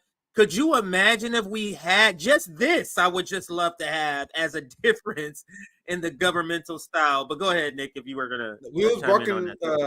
We had the same kind of take here because once again, we doing this is what I call a live segment. We both watching this for the first time, not playing. And my first reaction was like, well, obviously in response to the Prime Minister, I made this quick. Obviously, he lied. This Article 51, we just covered Scott Ritter. When you're attacked, you have the right to retaliate. So that's a lie. They've been openly lying to their people, saying that Iran don't have the right to defend themselves, even though they say an occupying apartheid state does. Now, to back up your point, this is what I'm also going to lead with in my response. You guys see we have very similar to response to a video we just seen, because it apparently just happened not too long ago. For one, can you imagine our country actually debating issues like this? I know, like, UK got 1,000 problems. This is not UK apology at all, my friends. Please don't fucking misunderstand what I'm saying. I am saying how cooked we are, because we wouldn't even be able to elect this motherfucker. Think about this for a second. In the UK, they was able to elect George Galloway. Now do you guys see why socialists and leftists in Europe may take electoral politics a little more seriously? Because despite all criticism and legit criticism of the UK system, they got a system that you can elect this guy. Right. The only people we are electing is AOC, a CIA pre-planned product. We are not getting anything near George Galloway in this country. And if we do, they're going to fucking kill him. They will rig the process. This is why the thesis of RBN is that electoral politics is a waste of time in this country. Like, there's so much we got to build up. At least in other countries, they can get victories through electoral politics because George Galloway is an open socialist. He called himself a socialist, open anti-imperialist. And look at what he said, calling out the UK and their imperialism. I'll play the clip again because also I need to refresh my memory as well, to be honest. Let's watch it again. I'm going to continue my thought because listen to what he says and realize that you would never, ever, ever get Bernie Sanders and AOC say stuff like this. When you hear George Galloway criticize the intelligence agencies, criticizing the Ukraine war, we would never get a politician like this in the United States. Anyway, so let's watch. I actually want to watch it again. I want to react to some of the hard-hitting arguments that Galloway was making, and then we can wrap up. This is not going to be a long segment because it was a live segment. And then I'll pass you, CJ, if you have anything you want to share before I leave. Mr. Speaker, I knew your father well for a very long time. He was a fine man, and I am sincerely sorry for your loss. There was not one single word in the Prime Minister's statement of condemnation of the Israeli destruction. All right, since we watched the whole thing in full, now I want to add my thoughts because this is the point that George Galloway is making and a point that Iran made. I think I'll show you guys this on Saturday, the stream that is not allowed on YouTube, the forbidden stream, where Iran said it had a statement, and I might have to dig it up because this point that George Galloway, he's not making it by accident. George Galloway is very surgical in everything he's saying here, which is why I'm extremely impressed by him. Because the statement made by Iran was saying, bro, we waited 13 days. Iran said, we waited 13 days just for you guys to condemn Israel. So you guys didn't condemn Israel? There was no statement for the UN Security Council. Since you guys didn't provide none of that, we then did our own deterrence, which is 100% the correct diplomatic way to go about it. Correct? But anyway, let me continue. Now I can interrupt this since you guys see it in full because there are a lot of things I have to say on this. Of the Iranian consulate in Damascus, which is the proximate reason for the event everyone is here in concert condemning. He was not even asked to do so by the front bench opposite. Kay Burley is the only person so far to demand that of a government minister. We have no treaty with Israel, at least not one that Parliament has been shown. And the Iranians are not likely to listen to him. When Britain occupied Iran, looted its wealth, and overthrew its one democratic socialist government in my own lifetime. This is another point I wanted to stop on, but I let it play earlier. When have AOC and the Bernie and the Social Democrats in the United States ever called out the United States and the UK for illegally overthrowing governments? You want to know what Bernie's called Nicolas Maduro? Bernie Sanders said Nicolas Maduro was a tyrant because he had the audacity to oppose the CIA overthrowing his government. You're not hearing George Galloway say that shit. I don't want to put words in his mouth, but I see nothing but praise from George Galloway to Maduro. He's not the social democrat scum that we have in the West. Anytime we put our politicians up against people who are supposedly in their same ideological bucket, like social democrats and both social democrat, it's always where the other country's better. For example, you always point this out with Brazil. Like, there's a lot of stuff. They're very socially conservative in Brazil. It's a very Catholic and very they got a lot of black and brown evangelical poor people who support them, but they are more religious. Just to expound on that, but finish your point, CJ. Yeah, no, just to shit, I forget the point. Yeah, the point you was making. Sorry, I fucked you up. The point you was making that left around the other countries put the United States to shame, and that was one of the things. Sorry, I fucked you up, but that was one of the things that woke me up as a social democrat in the United States. Remember, I used to think I was radical as fuck. I believe in Medicare for all. This is me in 2019. Think I'm radical as fuck, man. Then I talked to communists, I talked to socialists. I met Rome. I met Josiah. I met a lot of people outside of the United States. And now I realized, oh my God, there's a reason why they considered us a joke. I thought they was assholes. Oh, no fucking No, assholes. but to the point, now I remember, you always make the point of Lula being like, even him as a socially conservative person is worlds apart from Bernie Sanders and the AOC. Like, he blows them out of the water. And just to see them try to do that photo op when he came here, while at the same time they were supporting Ukraine and he was saying the things that he was saying about Ukraine, that is that sort of cognitive dissonance that you have to have as a member, as a citizen in the United States, especially if you support progressives. It's kind of like progressives they know they're just as liberal or conservatives, but they are willing to go out on a limb and project to like where they want to be more, even though they're not. And but when you put them up against Lula, when you put them up, even Nick, need I say, even if you put them up some conservative leaders, Nick, they are to the right of some conservative foreign leaders too. I got legit criticism of Lula. Like, Lula is far from perfect. Like, for example, he supported the Haiti bullshit. Right. You know what I mean? But Lula called out the United States persecution of Julian Assange. When did Bernie and AOC do that? Outside of like a tepid fucking letter. I mean, this is something that they're aggressive on. They called out the Cuban embargo. They called out the Ukraine war when Bernie and them supported it. There's a big fucking difference. Anyway, I'm gonna read super chats real quick, and then I'll pass to you for your last story. I'll stay for the last story, CJ, and I dip out. I'm gonna read super chats first though. Thank you for the $100, Landrew. Thank you for this important lesson. Big W for Landrew. Always leave very generous super chats. We appreciate you, brother. Scott, what will tell us Israel is attacking Iran again? There must be a signal they are acting. Thank you, Scott. Sorry I didn't read while Scott was here. Obviously, this was meant for Scott, but I appreciate the super chat as well. Landrew, vote no on Genocide Joe. There's 5 more I see here, and then I'll pass to you, CJ. Thank you for the $10, Daryl, my friend Daryl. Put respect on my man's name. Fellow war veteran like Scott, we signed up to fight foreign and domestic seems to be the biggest fight of our life. We are living under fascism. Much love to Scott and Garland and RBN. Much love to Daryl. Once again, I met brother when I was in Seattle when I gave my speech at Worker Strike Back. I met that guy. He's a great, fantastic guy. Thanks for 499 Cobra. It's like Jurassic Park. The Raptors are testing the fence. This was just a test on the Iron Dome, and I read great analysis, and Scott mentioned it as well. But there's fantastic analysis that explained like that was a very coordinated strategy by Iran. It's like, yeah, bro, this Iron Dome is far from impenetrable. And remember, ballistic missiles can penetrate the Iron Dome. Iran didn't have to use that. It was just drones and missiles that the Iron Dome is supposed to be able to prevent. The Iron Dome broke. And right now they're in coat mode, CJ. They're like, the Iron Dome deflected 98% of all the missiles sent from Iran. The point of the Iron Dome was to deflect 100%.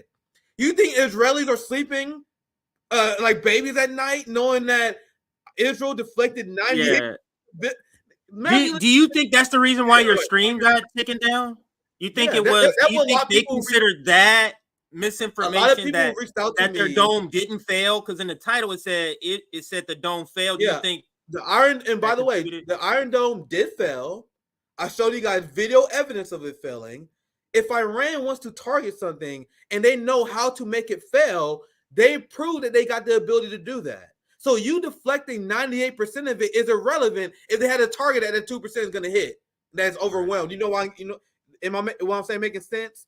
So the point is, Israel sent a message. So Iran sent a message that they can get through the Iron Dome whenever they want. They can accomplish their targeting whenever they want. And then I show footage of said Iron Dome failing. And to be clear, I do think that's one of the reasons why they pulled it. I had some people reached out to me and said that's probably one of the reasons they pulled it, because the narrative coming from the West is that this is a massive success for the Iron Dome. I saw a lot of Mossad bots. These are the people who reported the stream in mass, I'm assuming. They will say, oh no, the Iron Dome didn't fail, fake news.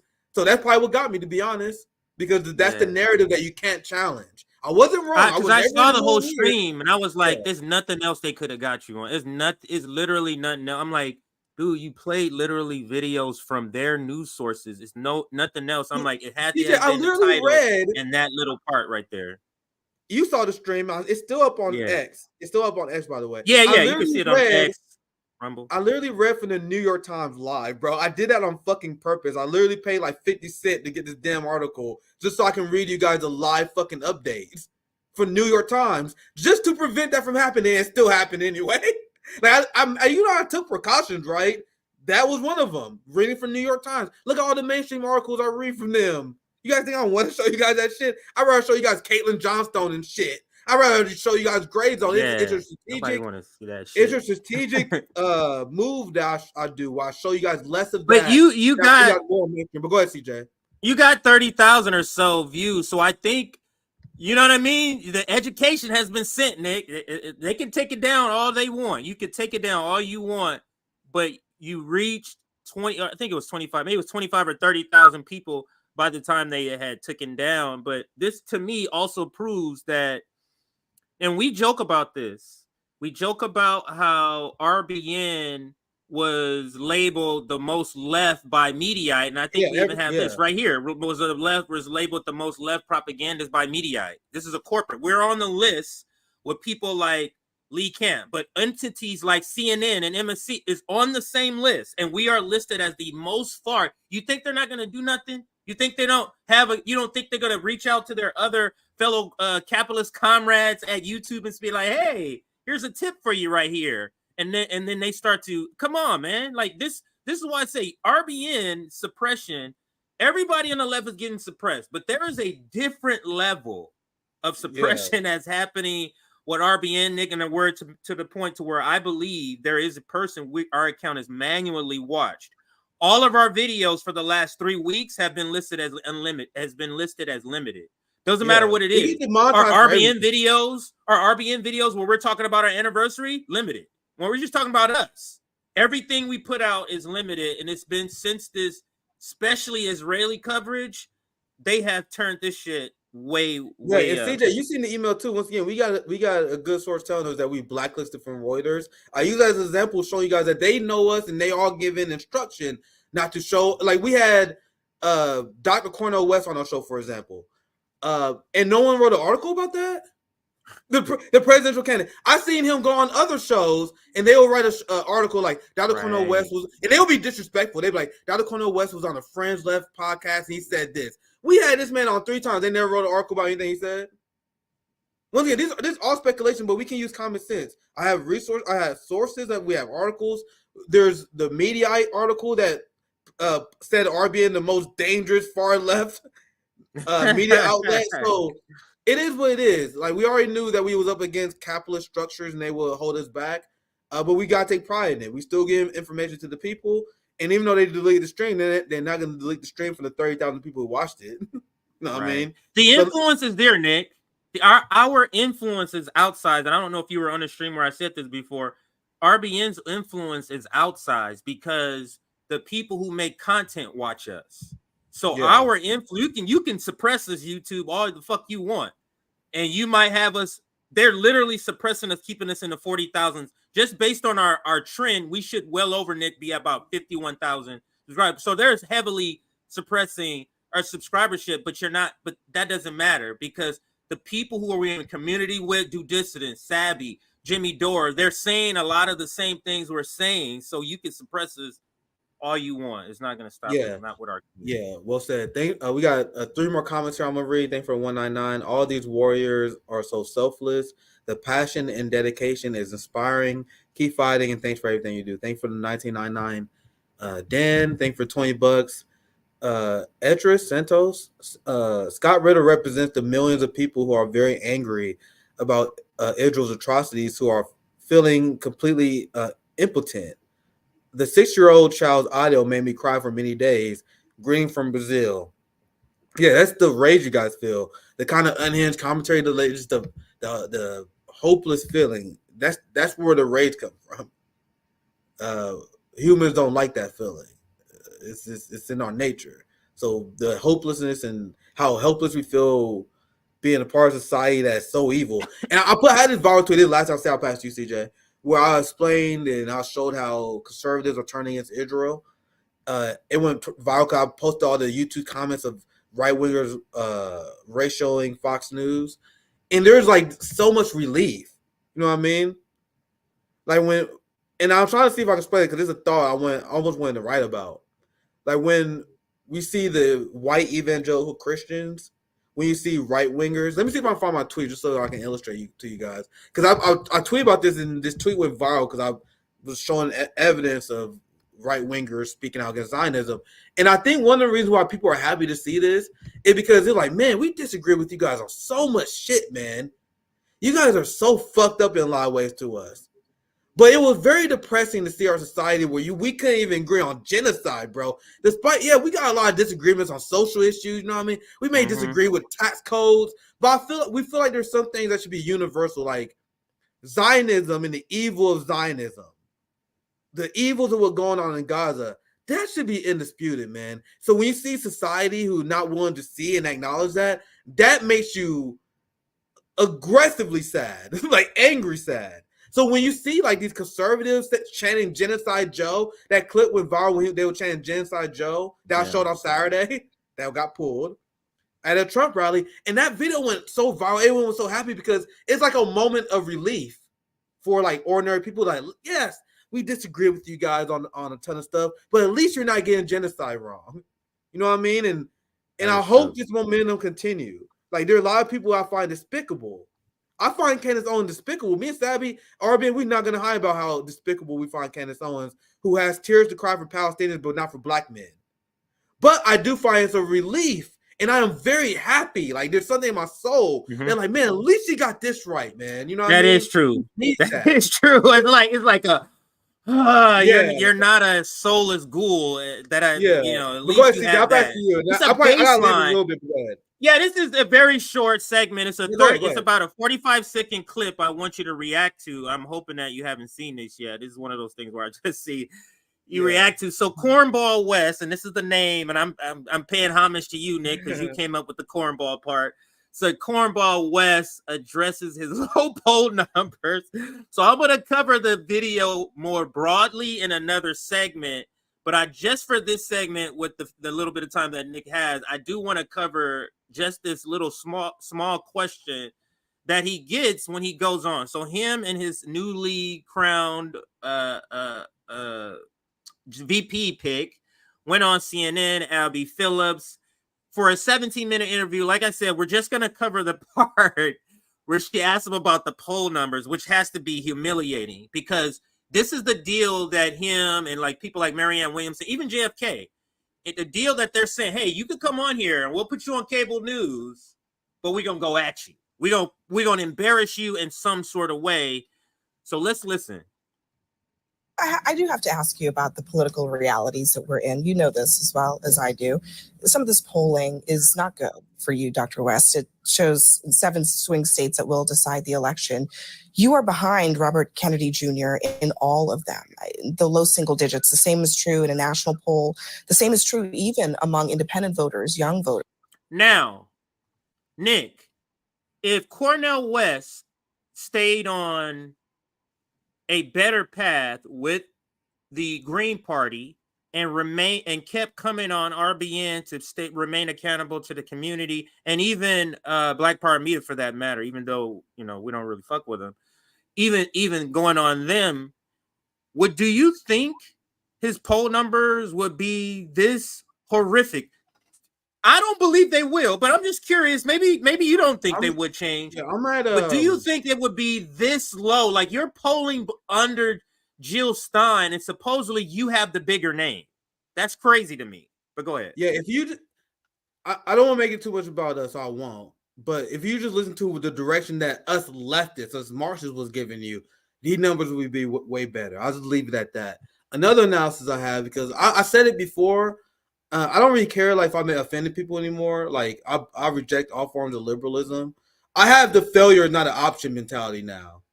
Like this is the mentality that old school revolutionaries used to have. Like my mindset is so different than it was 4 or 5 years ago. It almost astounds me because I have the failure is not an option approach. So if you start fucking up, the reason why we going after you, and he took it personally, the reason why we went after you because you fucking up and you making us fail. You're creating a movement that we all see is gonna fail. Yeah. I'm gonna ask you guys this question here. Imagine you are someone known for standing up for Palestinian people. Imagine you are a guy who have the policies that the majority of poor and working class people who vote independent that you need, you have those policies.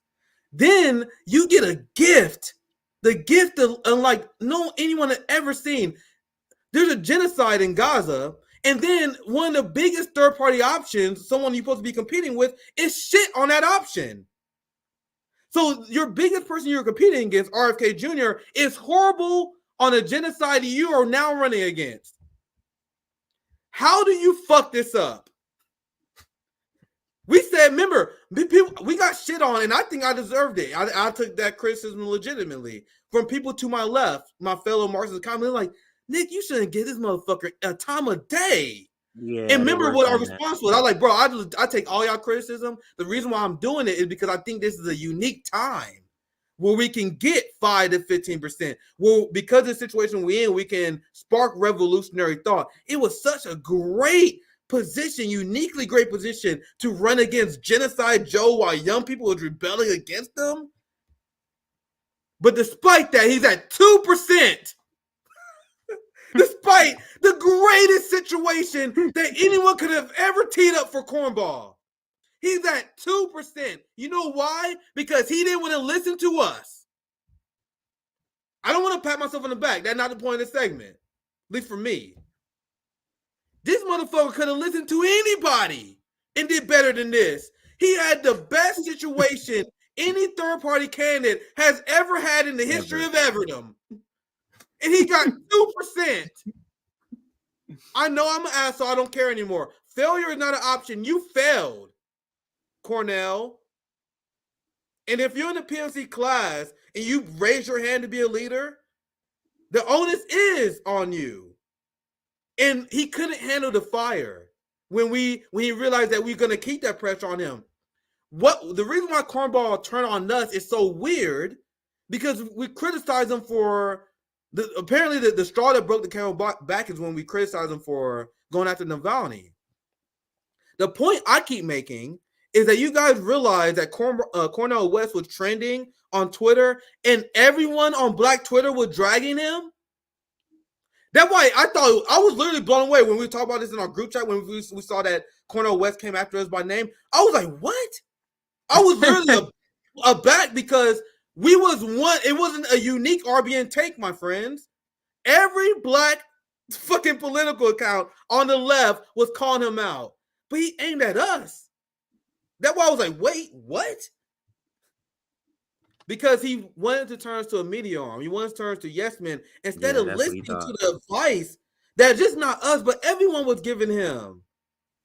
Don't run as a fucking COVID authoritarian. Don't run like when you got Trump derangement syndrome. Focus on class-based politics and focus on the wars that are prevalent to this day right now. This is how you build a coalition. And this motherfucker was so aggressively against anyone giving him advice. And this is what it led to. He's a jazz man. I go to the theme of my own music and I'm going to get 2%. I'm going to get 2% of my jazz beat. So that was such game he tried to run on us. That was such game. The whole I'm a jazz man. You mean you make bad decisions? Because that's what it ended up being, Nick. And just to seal the point, there's no way that a person with so many academic accolades, Nick, is making this many bad decisions, including the VP pick. If you didn't see my stream, I covered a small segment. Now, she does great work in the activism space, but she's the person who sued Black Lives Matter, called for $10 million saying corruption. She's that person and lost, and didn't only lose, the court thought it was a malicious lawsuit that she was bringing. So they awarded the other people money against her. Why would he pick a person like that? Unless he is intentionally trying to lose. And that's the question posed to him. Let's listen to his answer. It's very brief. voters, people who I think you would think are part of your constituency. Do you read that as a sign that there is not perhaps the appetite for what you are putting on the table? Well, we shall see. It has never looked good for anybody who has a deep love for Black people, love for poor people, love for working people to be up. Now you trying to blame them for your bad decisions. How dare you? I'm not going to go any further with this because I'm going to, like I said, I'm going to cover it. I just wanted to get your general reaction. I'm going to cover it when because I know you don't have time to cover it right now. But this is pretty disgusting that what this guy does. Actually, I might cover it now. So I'm going to give you your final words, Nick. I actually want to see it. I'll be watching this guy, man, trying to blame it. Oh, it's because I support Black people. And no, it's not. No, it's not. It's because you've been making terrible decisions. But just to lean on that is so PMC of him. But what's up next for you, Nick? What's happening tomorrow, Nick at Night? Any special guests you got booked? Anything you want to announce before you got a guest take Thursday? I'm blanking. I got some shows for you guys. I'm blanking right now, but trust me, I got some shows for Nick at Night. I had the Palestinian. If you guys didn't watch Nick at Night on Thursday, I'm plugging again. I'm plugging this show multiple times because if there's gonna be any stream you watch, and Nick at Night is the one where I had Ashley bring on multiple Palestinian activists and CJ. Just so you know, like we making. Like once again, we our impact, it seems outside because the amount of people in the Palestinian community who have love and respect for our being is immense. Like these are kind of things we don't see. Like I'm talking to all these people. Mm-hmm. Why you guys think I'm able to throw a panel? I threw that panel together in literally 12 hours. I was like, oh shit, Nick at Night, I need to get some panels. Hit Ashley up, got a bunch of well-known, well-established Palestinian activists and well-named because they all know who we are. Like two of them, like y'all was big fans of RBN. I didn't know till I talked to Ashley afterwards. Like two of them got like Instagram accounts with like 150,000+ followers. Oh, I didn't even know. Big people, you didn't even know that. I didn't even know. I was like, yo, Ashley, I got faith in you. I know she like, give me some people. And these are well-known people. They're like, yeah, we all fuck with RBN. Now I got more people after that last year. I got more people in the community hit me up like, y'all want to go on? We got more activists. Ashley hit me up literally middle of the stream to give me names right now. So this is why I take pride in. The PMC class hates RBN, my friends. The professional managerial class, they smear us left and right. Hassan, Vox, TYT, the PMC left hates us. The activists don't. UN organizers don't. The Palestinian community don't. Those are the allies that we want. And I take a lot of pride in that. Last thing I'm going to leave you guys on. Sorry for a vague shout out. I'm blanking off some guest names right now. But just know I got some lot of good heavy hitting guests coming out with Nick at Night very soon. I see you guys. Yeah, Nick, you always bring the fire. All right, Nick. Nick always bring the fire. Make sure you tune in tomorrow. I'm gonna get back to this video, and cover this because it's pretty terrible. I think this will be a solo segment that I will cover here. But this is pretty terrible what he does here about blaming people. So I'm gonna get to that, but as sort of just a break in the discussion, let me shout out our website because we have a lot of new people watching. Here's our website if you want to check it out. It is Revolutionary Blackout Network.com. There we go, scrolling against around down at the bottom there. This is where you can check out about us, our chapters. You can check out the library that is being renovated in. That's the library technically is the Detroit chapter. It's the library's in Detroit. So that is the Detroit chapter, the physical location that he's working on there. And then you can check out media. You can check media would be like other videos that you will see. This is our music video that one of our editors did. You can check out about cops killing young people. So it's a pretty good video. I'm not going to play it now because it has some copyright music on there. I'm not going to play it right now. Then you can go into our chapters and see our chapter goals. This is the goals across all of the 5 chapters. And then you can go to the individual chapters, Boston, Orlando, and so and so. The Long Beach chapter will be changing. So we're going to go from being the Long Beach chapter to another name or another city in the Inland Empire. So you're talking about like Riverside County. So you're talking about like a Riverside, like a other cities out there, Corona, Chino, places like this. And I think I'll take a vote for the people who are members because it's we need the people on the ground to participate. So we'll probably reach out to the people on our Substack just to say, hey, if you're in the Empire and we're moving a chapter there, what city would you like that chapter to be moved to? The Long Beach chapter will be moving over there. All right, so that's just to give you an update. And then when you click on RBN merchandise, the RBN merchandise tab right there on the far left will bring you to our RBN merch. And you could check out that. We have some unique stuff. Not too many people have merchandise talking about that says NATO is a terrorist organization. So make sure you check out some of our content. Here goes some of them. This is our signature logo. Then we have the completely unserious mug. We have the abolish the police mug. There's some gift cards. We have the vote blue, no matter who, is for morons mug. The ACAB mug.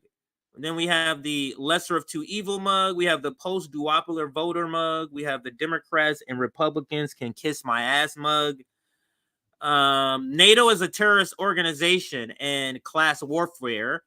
Altogether, that's 11 designs. Those same 11 designs you get on a mug, you can also get them on a tote bag. You can also get the same 11 designs on clothing, t-shirts, tanks, sweaters, hoodies is one of our more popular as far as clothing styles. And this hoodie right here is our signature hoodie. You can get it in red. You can get it. Is the red going to show up? Did I click red? Red. You can get it in green. You can get it in white. So check out our website. All right. So that's enough of the announcements. Now let's get back into the story. The Cornell West video. Let's get back to that, and we're gonna close with this. Cornell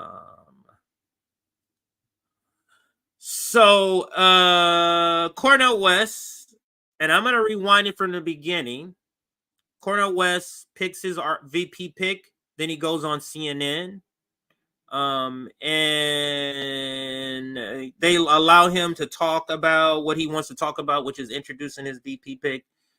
But then they go on and destroy him in front of the same audience, which they always do. Anytime they bring these people on, they let you come on. Yeah, you could come in and sell your bullshit, but then I'm going to destroy you before I let you go off the segment. And they always do that. I've seen it many times, particularly with Cornell West. I've also seen it with RFK. But let's listen to Cornball West. Tonight, a history-making pair promising to disrupt the normal order of business. Cornell West and Melina Abdullah are the first African-American pair to top a presidential ticket. West announced his running mate yesterday and says his choice would put a smile on the face of Martin Luther King Jr. from the grave. Abdullah is a political newcomer, having never run for political office before. How dare you? How dare you use the memory of MLK? You see how the professional managerial class, it's not just the white liberals that do this. You have him, the guy who's running scared from Joe Biden, the guy who ran from ballot access. Now you want to lean on MLK as you run cowardly away from a real fight against the establishment. But here we go. She is also a university professor and a Black Lives Matter activist and organizer. She says that they are running to show Americans that there is another way, a way that doesn't saddle them with a choice between Joe Biden and Donald Trump. Both of us want to disrupt the narrative that you have only two choices, or want to say, the world tries to tell us that we're tethered to certain ideas that we don't have to be tethered to. We can be expansive and imaginative. Joining me for their first joint television interview since announcing that ticket is independent presidential candidate Dr. Cornell West and his vice presidential nominee, Dr. Melina Abdullah. Thank you both for being with us. Dr. West, I want to start with you. This is, as you noted, a history-making choice on your part, an all-African-American ticket, but also a ticket that includes the first Muslim on a... And is this an all-doctor ticket too? This is an all academia? Is this an all professor ticket too? How many other barriers are they breaking here? I'm on a presidential ticket that was announced on Eid, the end of Ramadan. What message are you sending by doing that? First, I want to thank you for having both of us on. It's always a blessing to be on with my dear sister Melina. But no, I think both of us, we come from a great tradition of a great people who, in the face of hatred, terror, and trauma, produce love warriors, freedom fighters, and wounded healers. And both of us attempt to be true to that tradition. That's what I meant when I said put a smile on the face of Fannie Lou Hamer, a smile on the face of Martin Luther King Jr., smile on the face of Harriet Tubman. So very much like the musicians, you know what I mean? That when Marvin and Tammy get together, or when Count Basie asks for Billie Holiday, it's a black ticket rooted in the best of a people, but it embraces everybody because it's about justice across the board. It's about freedom across the board. Most importantly, it's about truth, because we got a whole lot of lying and hatred and revenge in American politics. We provide an alternative vision and a different way of engaging politics. So I do have to ask you about So all of that's great. All of that's great. What does that do if you're not on ballots? Isn't it something? One of the candidates who has the best platform, who has a lot of the best stances on policy, doesn't want to get on a bunch of ballots. That's weird. I don't really even understand why they even include Cornell West in the polling data. For what? Because he's not really getting 2% of nothing is what? about the political realities that we're in. You know this as well as I do. So we covered this polling part, so I'll let it play through since we've already covered this 35-second section. Some of this polling is not good for you, Dr. West. It shows 7 swing states that will decide the election. You are behind Robert Kennedy Jr. in all of them, the low single digits. The same is true in a national poll. The same is true even among independent voters, young voters, people who I think you would think are part of your. Do you understand the margin of error is 4? Do you understand that? The margin of error is 4, and he has 2%. So in theory, the margin of error means that it could be 4 more points above. It could be at 6%, or it could be 4 points below. You mean Cornell West could be getting negative 2%? With this margin of error and this low polling. But just to point that out, margin of error is 4%. Your constituency. Do you read that as a sign that there is not perhaps the appetite for what you are putting on the table? So do you read these low poll numbers as a sign that if there isn't an appetite? I would add, do you read this as a sign that people don't buy your campaign seriously since you left the Green Party? I think that would be a more accurate or more well-positioned question. Well, we shall see. It has never looked good for anybody who has a deep love for Black people, love for poor people, love for working people to be up against the system. That's just the case. You know what I mean? You understand that, Trinidad, Brother Carlos, Sister June. We gonna keep loving our child, but it doesn't look good. Look at you now. Sharp, on TV, Harvard trained. You never know. You got to keep loving, keep fighting, keep swinging. That's what this ticket is all about, and I'm blessed to be with my dear sister on it. So I want to ask Dr. Abdullah, you are a newcomer to the political sphere, and I want to ask you about some of your positions. You have tweeted in the past about supporting defund the police, which is something that I think perhaps some people in the Black Lives Matter movement support, but also this tweet from back in 2015. The KKK, the police, and government officials are one in the same.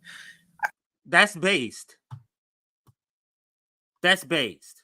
Now let's see if she, and I haven't seen this, let's see if she stands her ground, and if she does, let's see how strongly she stands her ground on this here.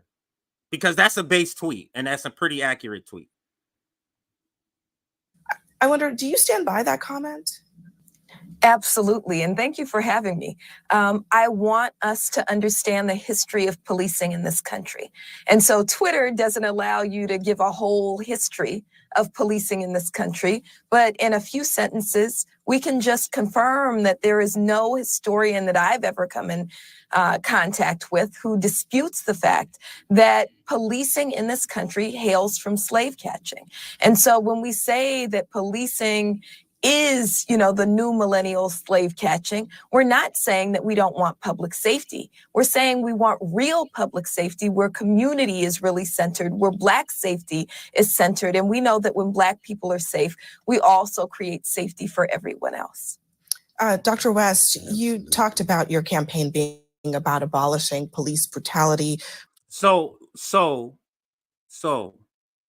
let's examine what what you see on the screen here. You have essentially 3 Black elites who, what I would say, all 3 of them have their blind spots because they are Black elites, because they're part of the bourgeoisie, the petty bourgeoisie. Having a discussion about slave catchers, what you call police officers. And you have, this is what it looks like when we say identity politics have been used this way. So you have a Black woman who puts on her Negro servant, her house Negro hat to come in and essentially defend by way of or via her questioning of defend the police of slave catchers.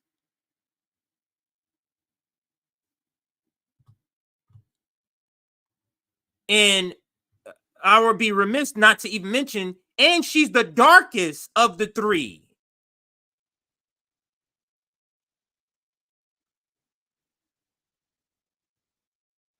So the person who's the darkest of the 3, and because I'm bringing that up, because genetically, that could likely speak to the fact that she doesn't have a lot of, have fewer sort of race mixing in her ancestry, meaning she is, the darker the berry, the sweeter the juice, that saying? She's the one that's the representative of the house Negro in this setting. That's essentially what she's here to do. Because her bringing up defund the police, who does that scare? Who is her audience for the questioning that she's doing about defund the police? It's not Black people. The audience she's targeting by what she's going after is not Black people. It's not brown people. It's not indigenous people. It's the same white people that Fox News lies about crime statistics to. Sorry, white people. It's a white demographic that she's going after, which is shameful to me. So let's listen to more of this shameful questioning by Abby Phillips. Public safety where community is really centered, where Black safety is centered. And we know that when Black people are safe, we also create safety for everyone else. Dr. West, you talked about your campaign being about abolishing police brutality, poverty, and homelessness. Can you be specific? What are the policies behind those pretty big, lofty ideas? Well, one is that, you see, abolition is the fundamental theme of the Black freedom movement that embraces poor and working people across the board. Abolition of slavery, abolition of Jim Crow. I want abolition of poverty. I want the abolition of homelessness. I want the abolition of workers not gaining access to wages, so that the larger context of policing has to do with why, as he's trying to explain, answer your question that you just asked, Abby. Why is the question is how? Why are you thinking that it's important enough for you to even interrupt to say the question is how. And my question would be to you, why isn't the question is how when it comes to military funding? I've never seen you ask anybody the question is how when it comes to Ukraine.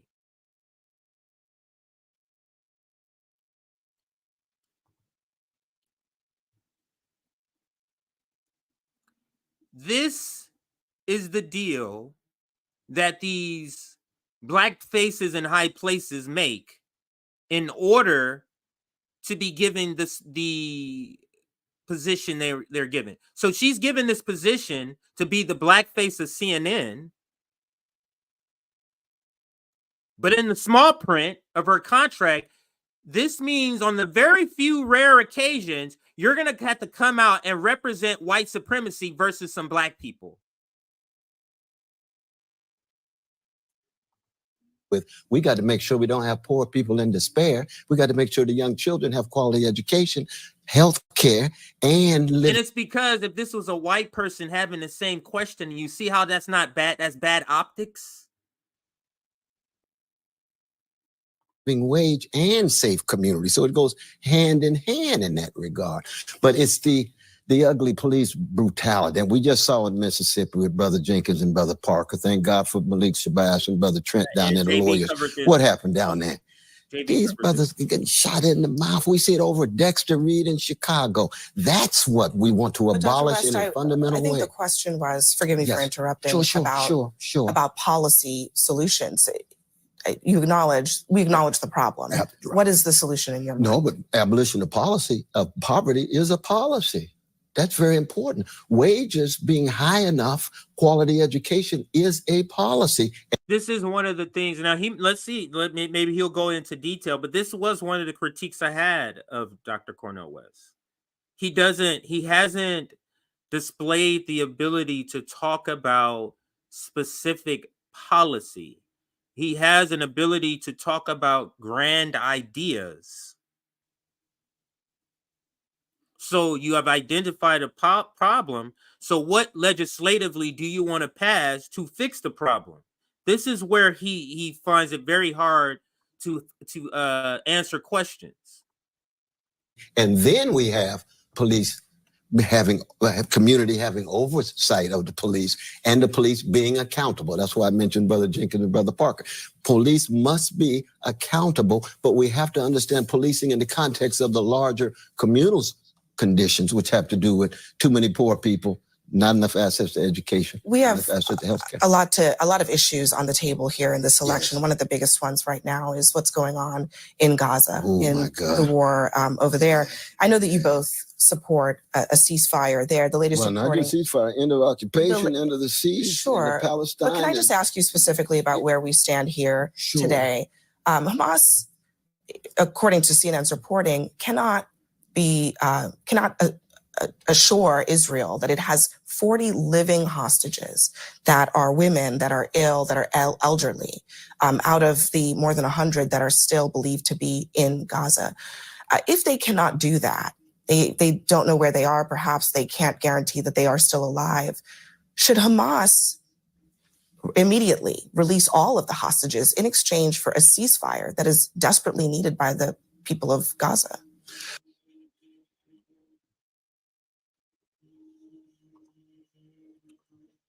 So what she's trying to do is set it up to where, in order for you see it, she did it backwards. In order to get a ceasefire, in order to get a ceasefire, we have to do something with these hostages, and they can't confirm 40 being alive, so that you must release all of them, is what she's saying. Let's listen to what he said. It's very important to hear how he addresses a question about Hamas. Let's listen. No, but we've got to look at the situation from the vantage point of the least of these. The 25th chapter of Matthew, there's 15,000 Palestinian children who've been murdered. That's all the more reason why. The children. They got to quit killing the enemy. You notice the Negro servant, and you notice the AIPAC shield, the Israel lobby, known as the anchor. They can't allow compassionate speech about Palestine in any way without interjecting about Israel, without interjecting about some sort of hostages, as if that equates, as if 40 fucking hostages. And I'm at the point right now, I say, fuck them hostages. That's where I'm at. You're talking about you're officially at around 40,000 dead people, unofficially well over 100,000. And you're still talking about October 7th? Fuck October 7th. Fuck them fucking hostages. Fuck the 1,400 people that got killed. Sorry. That's what happens when your response to that is a genocide. More reason why there ought to be a ceasefire. It is possible for there to be a ceasefire tomorrow if Hamas would release all the hostages in their possession immediately. Should they not do that? No, the IDF is not gonna cease fire just for releasing. They themselves have to stop the bombing. They gotta keep. That's the deal that is on the table. Why does she keep interrupting the person you ask a question and because he's not going down the path you want, you keep interjecting things to try to be a guardrail to put him back in line on the pathway you want him to go?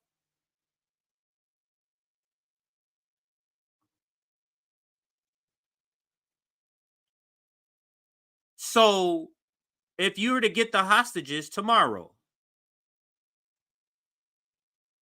you're saying the invasion of Rafah would never happen? Is that what you're saying? Let's say it wasn't to ever happen. Let's say we were just to go back to pre-October 7th. You know how they like to say it was a ceasefire October 6th. Let's say we go back to that time. The year of 2023 was one of the most deadliest years for Gazans, for Palestinians.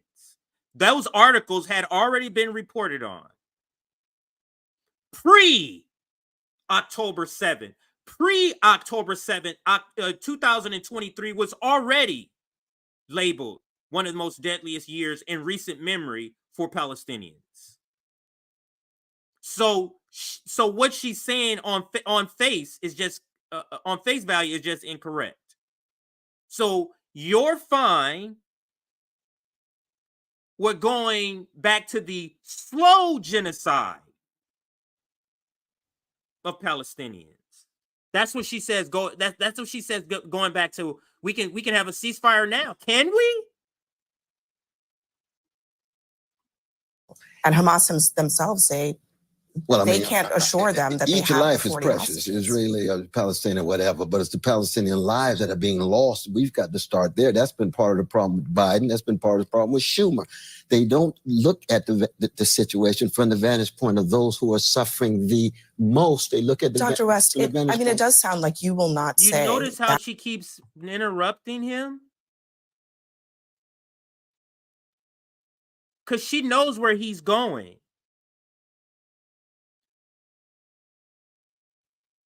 And Dr. West is milquetoast ass because he wants to be invited back on to CNN. He's just not. Why don't you continue to make your point? That's some bitch shit. That's some like cowardice shit.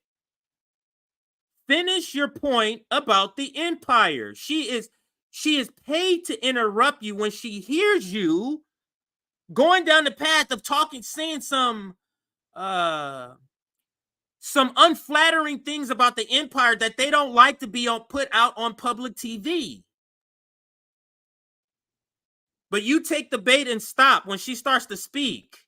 You think she doesn't hear what you're saying? Listen to when she interrupts. They themselves have to stop the bombing. The deal. I'm going to rewind. Just listen at the points where she decides to start over-talking. That is desperately needed by the people of Gaza. No, well, we've got to look at the situation from the vantage point of the least of these. The 25th chapter of Matthew, there's 15,000 Palestinian children who've been murdered. But that's all the more You see? But that's all the more when he's talking about 15,000 people murdered. You don't think she can hear? Send the children. Let's They go got to to the next. That's all the the more reason innocent why there ought people. to be a Go to the ceasefire. next It is I agree. possible for I there to be a agree. ceasefire tomorrow if Hamas would release You know all what? the hostages in their You are a possession fucking liar. immediately. Should they not do that? No, the IDF is not gonna cease fire just for releasing. They themselves That's- have to stop the That's bombing. the They got to deal. keep That's the killing deal that folks. is on the table. And Hamas themselves say Well, I they mean, can't assure them that they each have life the is 40 precious, hostages. Israeli or Palestinian, whatever, but it's the Palestinian lives that are being lost. We've got to start there. That's been part of the problem with Biden. That's been part of the problem with Schumer. What are you talking They about? don't look at the situation interrupt? from the vantage point of those who are suffering the most. They look at the Dr. West, from the vantage it point. does sound like you will not say Anytime you that start talking about suffering for Palestinians, this Negro coon right here, the one who want to celebrate this black person at CNN. What is the black person doing at CNN exactly? You want to celebrate a black face, a black anchor, but what is she doing with her black anchorship? But trying to silence somebody talking about the plight of the Palestinians. if Hamas were to just release the hostages in exchange for a ceasefire, that they should do that. No, Do you believe that they should do that? One, I'm saying that Netanyahu is not trustworthy. The IDF has engaged in terrorizing the Palestinians, and terrorizing anybody is wrong, but the terrorizing that they are doing, it reaches the point of the crime of genocide. So for me, they have to stop the There's no bombing. responsibility in your mind for Hamas Well, to Hamas get has a So this is what the cable news does to social democrats. They beat them over the head, beat them over a head with the point that they know the social democrat is weak on because they're a social democrat and they want to remain in the good graces of the people they look up to, the capitalist bourgeoisie class. So she's going to force the point that you're going to say something about Hamas right here, right now, sir. And just like a good social democrat, he falls right in line. Is what I'm assuming. Responsibility, of course. They're part of the Palestinian community, and the Palestinian community has their own agreements and disagreements, but Hamas is not the culprit at all. It's the IDF, and they're terrorizing Palestinians. I want to go to But I know Dr. my sister won't say. So I give him kudos on that. They're not the problem at all. It's the IDF. So that's kudos to and I'm going to say Cornell. That deserves his real name. Cornell West. Let's see if he continues. I want to go to Dr. Abdullah on this because in the early days, just after this war began, shortly after October 7th, the Black Lives Matter chapter of Los Angeles. Just think about what Abby's doing. The Negro servant. What did you bring them on for? You let them talk about their campaign for 45 seconds. And then you're going in at them. And you can see the shame on her fucking face. She know when she was given this assignment. Beat up the Negroes when they come on. She knows this is the deal she got to do. But you're relentless here.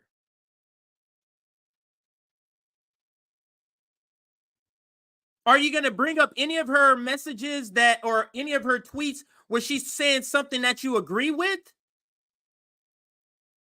Are you going to bring up any of the tweets that she's talking about feeding the public?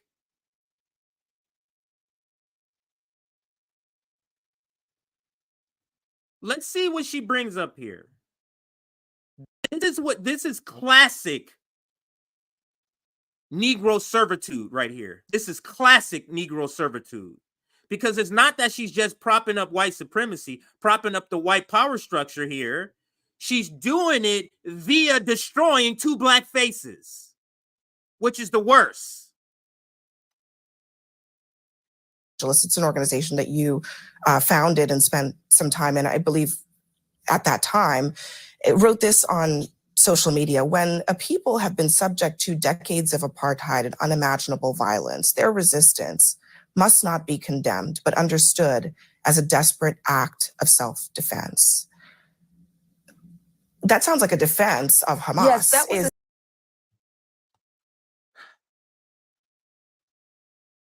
Let me take a breath here.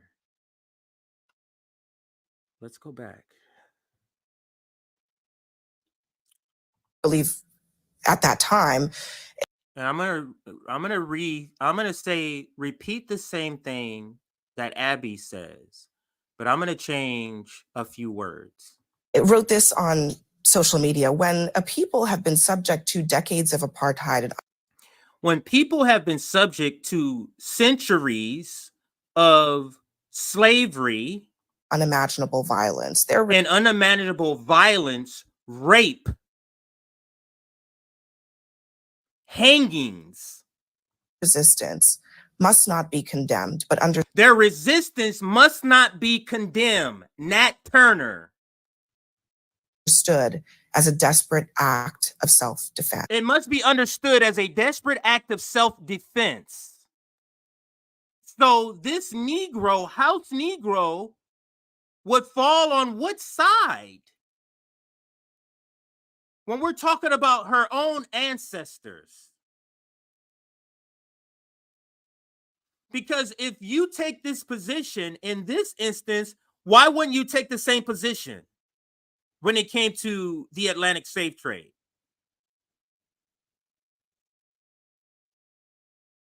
But that's what this Negro servant, and she should be ashamed of herself. And you can, I see shame in her face. You should be ashamed of yourself. Time. I would have been like, that question, I'm not doing that one. Nah. It wrote this on social media: when a people have been subject to decades of apartheid and unimaginable violence, their resistance must not be condemned, but understood as a desperate act of self-defense. That sounds like a defense of Hamas. Yes, that was is that what it was? That was a statement that was released not just by Black Lives Defense of Nat Turner, yes. Matter Los Angeles, but Black Lives Matter Grassroots, which is all 33 on the ground chapters of Black Lives Matter. And we released it October 9th, which was 2 days after October 7th. So do you agree with that statement, I recognizing. Do you agree with that sentiment? Absolutely. I think it's really important to understand where uprisings come from. Who is the audience? Think about what's happening here. Who is the audience for this? Who is the audience for three Black people to be talking about this question and the framing to be you're on the wrong side? Who is the audience for this but white people? And dare I say, white racist people is no other audience for this. So Abby Phillips came on here to show her ass for the white racists that watch CNN. Because if you take this position, you take the same position with Nat Turner, ma'am.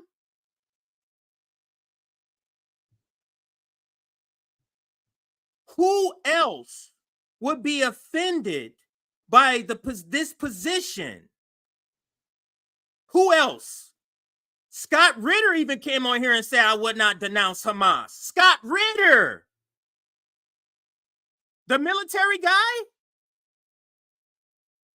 And you have Norman Finkelstein, who has one of the best answers. I'm going to try to find that video. Norman Finkelstein has one of the best responses to this. And he hawkins back his answer to this, and he does bring up Nat Turner. I'm going to try to find that video as this plays here, as she finishes her answers. Even when we may disagree with tactics that are used, this did not begin on October 7th. This began 75 years ago with the Nakba. And so to understand just one piece of what's happening gives us a complete lack of understanding. So we have to understand this, yes, as a desperate act. And how do we get to peace is to end the occupation. How do we get to peace is to demand a free Palestine. So, Dr. Abdullah, let me ask you plainly, do you condemn what Hamas did on October?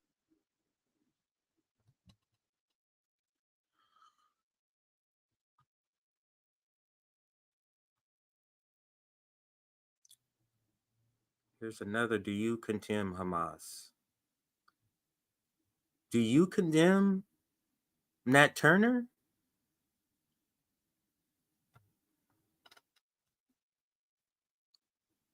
Do you condemn any slave uprising? Abby.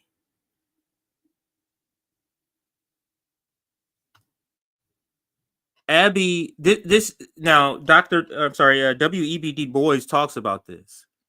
There's always been a class, and what the United States and the powers that be in the United States understood at a particular point after the Emancipation Proclamation, when they, in the early 50s, 60s, 70s, when they're integrating and really, bringing the African American experience.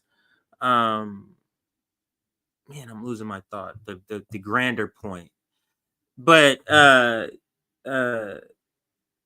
the African American experience became more known to the American population, the powers that be knew in order to sell democracy as working, they need to have a buffer class. They need to have a class of Black people where they give more treasures, more trinkets, a more money, a better lifestyle.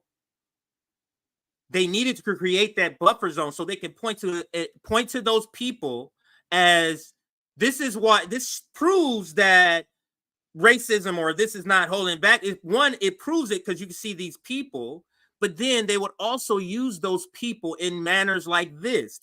Those people will also be used as tools to prove that racism, that sexism in her case, any ism is not going on. I know it's jumbled, but I hope you get the point that I'm trying to make. Now let's finish out this video here.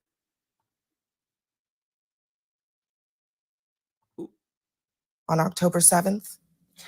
Well, I find it really troubling that we're constantly asked to condemn Hamas. I'm not a member of Hamas. Why would I be asked to condemn Hamas? I don't think Are we asking? I'm not a member of Hamas, and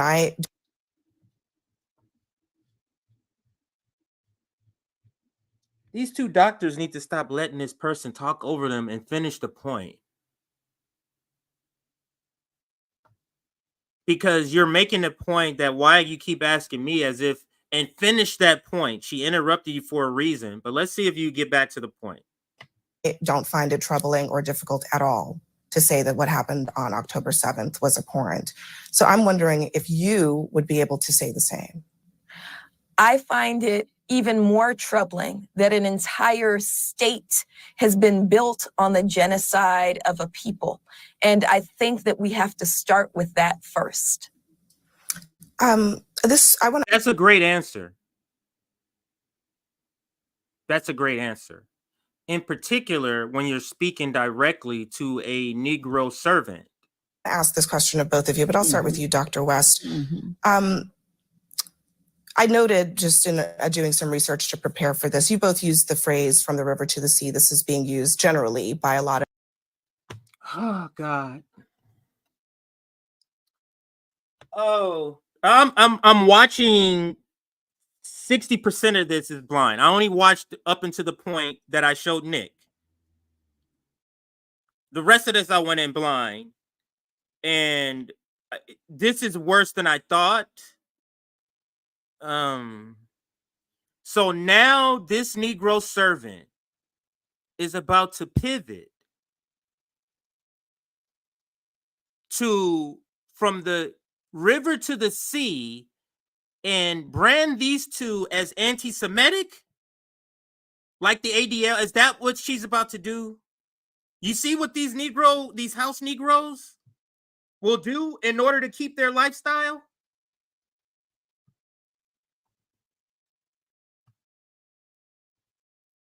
A lot of pro-Palestinian protesters, but it's viewed by Jewish people and pretty widely. No, it's viewed by Zionists, not by Jewish people, as nothing. It's viewed by Zionists As a call for the extermination of the state of Israel. Do you believe that the state of Israel should exist?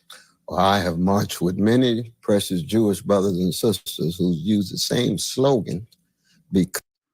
Do you believe the state of Israel should exist? Now, if you are what you say you are, Dr. West, we all know what the answer should be. And that's a resounding hell the fuck no. We're going to see what he says, though. Again, this is blind. My reaction is reaction live, my first reaction. So let's see. Because they understand there's got to be Palestinian dignity and Jewish dignity. There's got to be Palestinian safety and justice and Jewish safety and justice. They go hand in hand. Right now, there is a river and the sea. It's an apartheid-like state. And they're calling for even fuller control and more occupation. So the river to the sea is already actual. It's just now genocide and ethnic cleansing. We want a situation in which precious Palestinians and precious Jews can live together under conditions of equality. Does that include a Jewish state in your mind? A Jewish state that is predicated on the domination of others? Just a Jewish state in a peaceful I will not support region. any state, Do you believe Jewish state or whatever, that is on the necks of anybody, and in this case, Palestinians. And Dr. Abdullah, what about you? So he obviously dodged the question, because in order for him to say no to the question, he had to add on all those caveats. A Jewish state that's being apartheid. No, just the Jewish state, motherfucker. Jewish state. He had to add all the caveats so he would have the ability to say no to that question and not have his followers go absolutely crazy if he did otherwise. That's what he just did. Let's see what else he does, and let's see if she posed the questions to her, because I think she would say, yeah, I think the state of Israel should be gone. I mean, based on what she's said so far.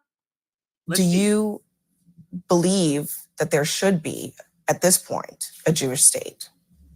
I think it's really important that we not collapse Jewish people with a Zionist state, right? I've been blessed to be in struggle alongside justice-loving Jewish folks. I have members of my own family line who are Holocaust survivors, and they are Jewish people. I have lots of Jewish folks who stand with us as we chant for a free Palestine. And so it's important that we recognize that there is a distinction to be made between Jewish people and the state of Israel. I just want to note that it's not just that, the ADL and people like that. This is one of the most despicable segments I've seen Abby Phillips do. I'm trying to think, is there one more despicable? I'm sure all of you will be able to point out one that's worse. This is pretty despicable. And both doctors dodged the question. She didn't answer the question either. So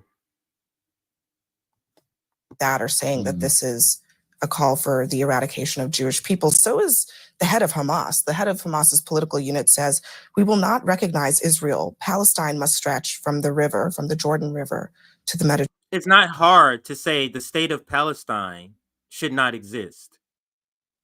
If you say the United States should not exist, does that mean the people in the United States you say should die? That's not what that means.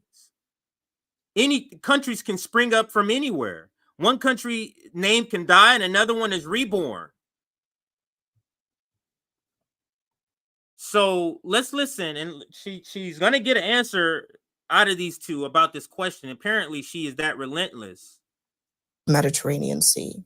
So if that is his view as well, without the existence of an Israeli state, how can you say so unequivocally that that is not a slogan that at least contemplates something that would be genocide? Oh, no, there's What? no doubt that there's a The end of it. Do you see how she is conflating right here? And the intellectual, you call him Cornell West, doesn't do anything. He just goes with it. variety of different Palestinian voices in the resistance movement. Hamas doesn't speak for every Palestinian in the same way that Nat Turner didn't speak for every black person when he ended up killing innocent white folk. I don't believe in killing an innocent anybody, but you.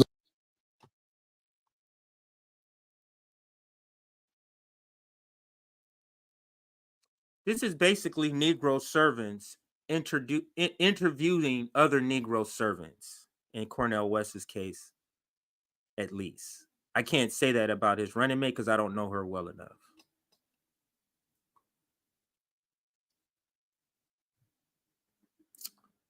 Let's see what this guy says here. That wasn't a good start. Says, we will not recognize Israel. Palestine must stretch from the river, from the Jordan River to the Mediterranean Sea. So if that is his view as well, without the existence of an Israeli state, how can you say so unequivocally that that is not a slogan that at least contemplates something that would be genocide? Oh, no, there's no doubt that there's a variety of different Palestinian voices in the resistance movement. Hamas doesn't speak for every Palestinian in the same way that Nat Turner didn't speak for every black person when he ended up killing innocent white folk. I don't believe in killing an innocent anybody. But you're going to have a variety of voices, but you don't start with those voices without coming to terms with the vicious killings and occupations that's been going on for 75 years. So apparently Cornell West has a problem with Nat Turner along with Hamas. And then you get a counter-terrorist response to that.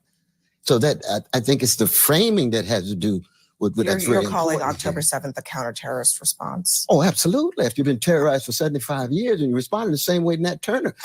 NAACP was founded where? At Harper's Ferry with John Brown. John Brown was killing innocent folk. He's wrong to kill innocent folk. Was he wrong to resist slavery? Not at all. I do want to move That's what Du on. Bois understood. We're almost out of time, Sure, but I do want to move on real quick just to return back to politics for a moment here, because the big issue that's facing you and Dr. Abdullah is a ballot access. There's a conservative activist, Scott Pressler, who says he's trying to get you on North Carolina ballot. I don't know. I heard of Scott before. He's trying to help us out. Would you accept his help? No, I don't think. Look at him cowarding out. You're an independent campaign. Why wouldn't you accept money from a conservative? You accepted it from a Hitler collector, Hitler memorabilia collector. This is where the social democrat begins to wane, begins to show his cowardice.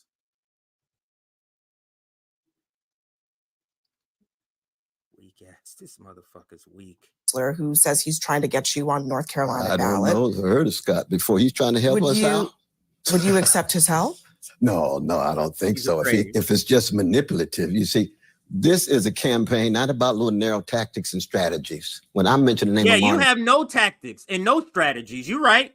This is not a campaign about that. You're right with that one. You have no tactics and no strategies, sir.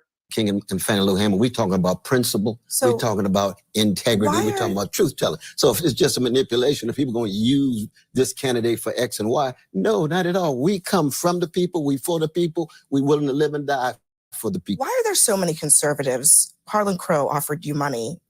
He's a major Republican donor. Why are so many conservatives wanting you on the ballot? Do you think it's because This nigga is dropping the ball on so many of these questions that he should have a better answer for.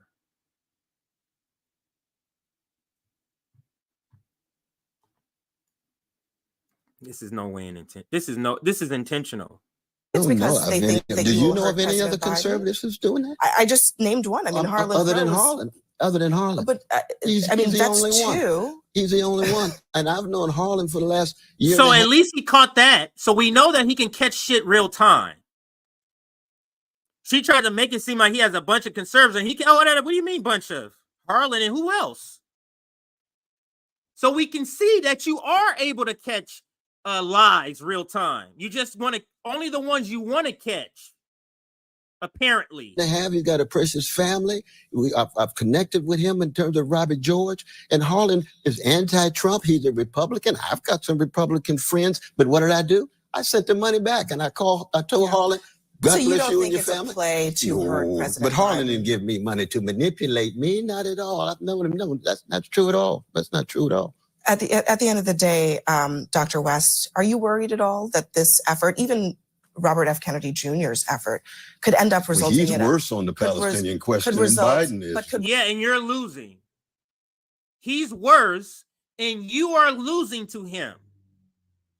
As a genocide is going on, that's an indication of how terrible your campaign is being ran, sir. Could result in a Donald Trump presidency?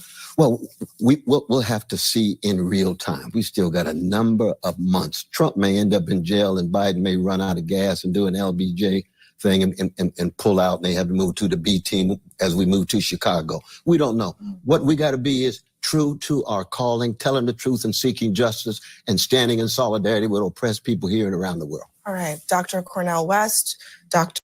That was brutal. That was 95% attack mode for 5% of them saying she's announced. I don't even understand why he came on here. I don't understand why he came on the show.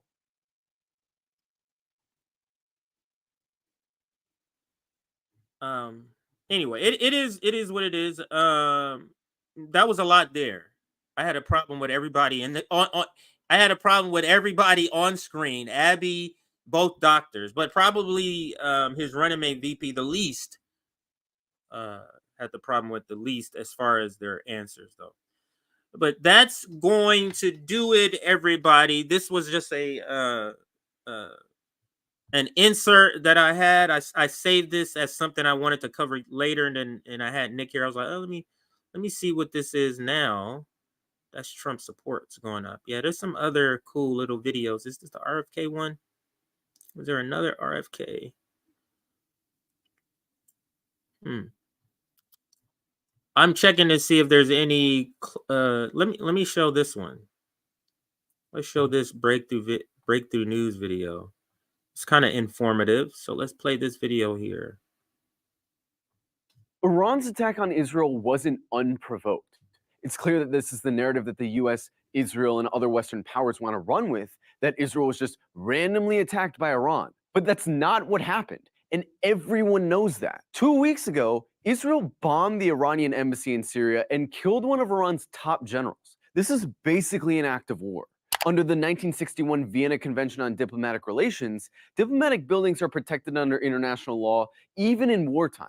Yet not a single statement coming out of Western countries even mentions this. For the last 2 weeks, Iran has been telling the world that Israel should be held accountable for this, that they shouldn't just be allowed to bomb embassies and get away with it. And what happened?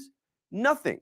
The day after the embassy attack, Russia proposed that the UN Security Council make a joint statement condemning the embassy bombing. And what happened? The US, UK, and France tried to say Iran was to blame. Now these countries are actually putting out statements saying that Iran is trying to sow chaos in the region, that Iran is acting irresponsibly, and that they'll defend Israel and Israel's right to self-defense. Obviously, the country that's blowing up hospitals, schools, churches, mosques, let alone embassies, is the one sowing chaos and acting irresponsibly. Joe Biden, Emmanuel Macron, and Rishi Sunak haven't all forgotten that Israel bombed Iran's embassy 2 weeks ago. Their statements are deliberate attempts to obscure the truth. And the fact that our leaders are actually trying to convince us that Iran is the aggressor should be highly, highly concerning to everyone. Because Israel is already using this as a pretext for a military operation against Iran. Politicians in Israel are already calling on Israel to carry out an attack on Iran on a scale we've never seen before. And mind you, Israel has wanted war with Iran for decades. They've lobbied our governments to go to war with Iran for decades. And now our leaders are basically rubber stamping Israel's pretext to do it. The question every American needs to ask themselves right now is what this U.S. relationship with Israel is actually worth to you. They seriously want us to back Israel going to war with Iran in a war they're instigating after we just watched them slaughter 13,000 children and engineer a famine in a city of 2 million people. The U.S. could have condemned Israel's embassy attack at any point, but they didn't. The U.S. could have condemned the destruction of every hospital in Gaza, but they didn't. The U.S. could have condemned Israeli leaders comparing Palestinians to animals and calling for Gaza to be turned into a graveyard, but they didn't. Now these people actually want us to follow them into what could very well be a regional or global war to defend the survival of a genocidal ethno-state. What exactly does that say about them? Yeah, that's a good video from Breakthrough News. There's another one I just came across, Kyle. I'm just shooting this shit right now. I have a little time to just shoot the shit. So I was looking for some other stuff. Here is Kyle Kalinske talking about that MAGA rally or campaign stop where the crowd was chanting "Genocide Joe." Let's listen to Kyle Kalinske cover that. So let's listen to that. Key left-wing critique of Joe Biden. And Trump totally goes along with it, goes with the flow, and is like, they're not wrong. They're not wrong. So here, I'll play it for you, and then we'll react. I got a lot to say about this. Genocide Joe! Genocide Joe! Genocide Joe! Genocide Joe! Genocide Joe! Genocide They're not wrong, he's saying.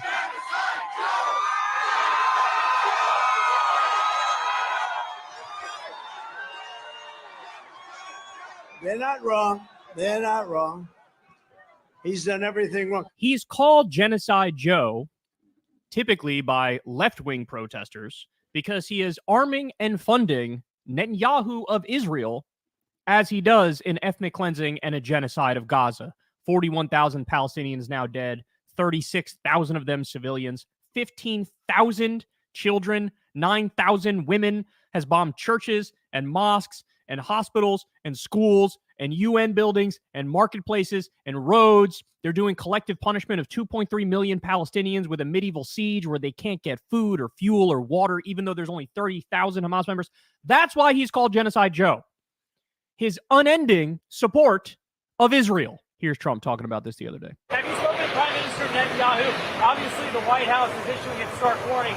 Do you think that the U.S. is not doing enough to show support for Israel, or are you going to go? Biden has totally lost control of the Israel situation.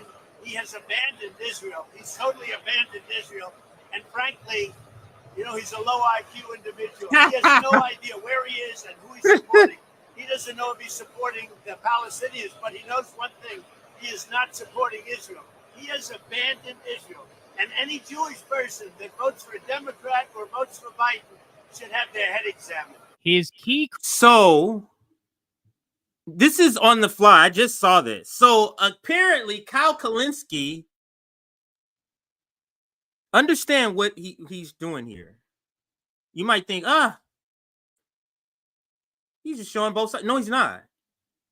This is Kyle Kalinske picking Joe Biden as the lesser of two genociders. To answer a crowd chanting Genocide Joe, to combat that, to respond to that, he brings up something bad about Trump, because the Democratic shield in Kyle Kalinske has to defend, even if it's genocide. And that's essentially what he's doing here. Let's see if he goes down this path. Let's see. Key criticism of Joe Biden is that, quote, he's abandoned Israel. He's abandoned Israel. People chant Genocide Joe at Biden because he hasn't abandoned Israel. What am I going to do with these people, man? What am I going to do with these people? By the way, I don't understand the point. This is a jump. Oh, this is a great. I mean, I'm gonna see if I can put this together. Maybe this is what he's. These are the video clips you're showing are two separate times. The Genocide Joe chant came from the audience. Then you had Donald Trump saying that Joe Biden doesn't support Israel. So I don't understand what one has to do with the other unless you're I don't get it, because even people who support Israel, let's say those conservatives who are watching Trump, can say Genocide Joe if they believe it's a genocide. There's people who know and believe it's a genocide but don't care, like Christian radicals.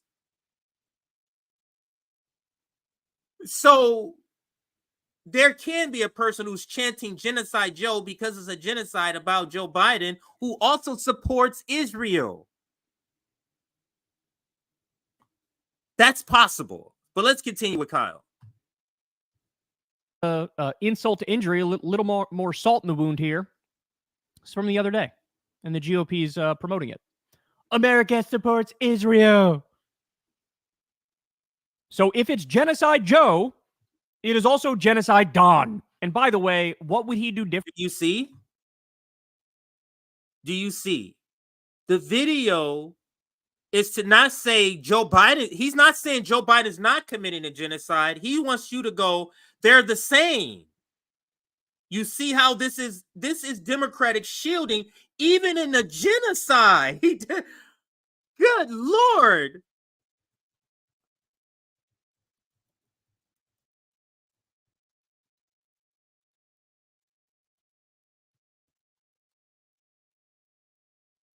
Okay, so I think I have it now. Kyle Kalinske is shielding for the Dems even in a genocide.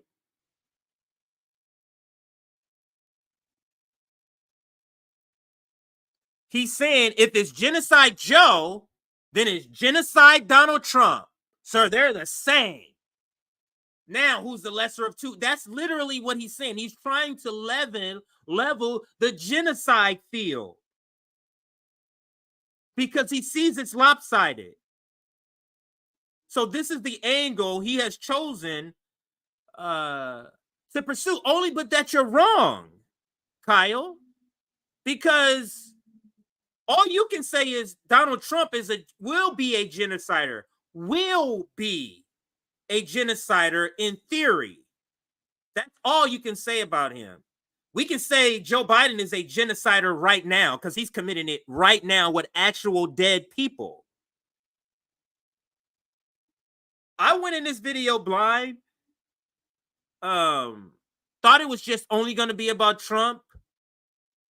But because they're literally chanting Genocide Joe and the Democratic Shield cannot have that, he has to twist this around to make this Genocide Donald. He just needs to put a stamp that says DNC Shield on his forehead.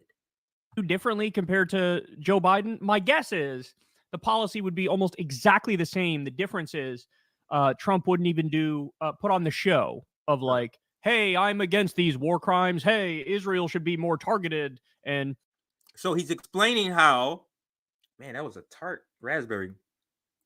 He's explaining how Joe Biden is the lesser of two genociders. I just stumbled on this. Kyle Kalinske is explaining, and Aaron, if you can use this for the title, Kyle Kalinske explains how Joe Biden is the lesser of the genociders. That's what he's doing.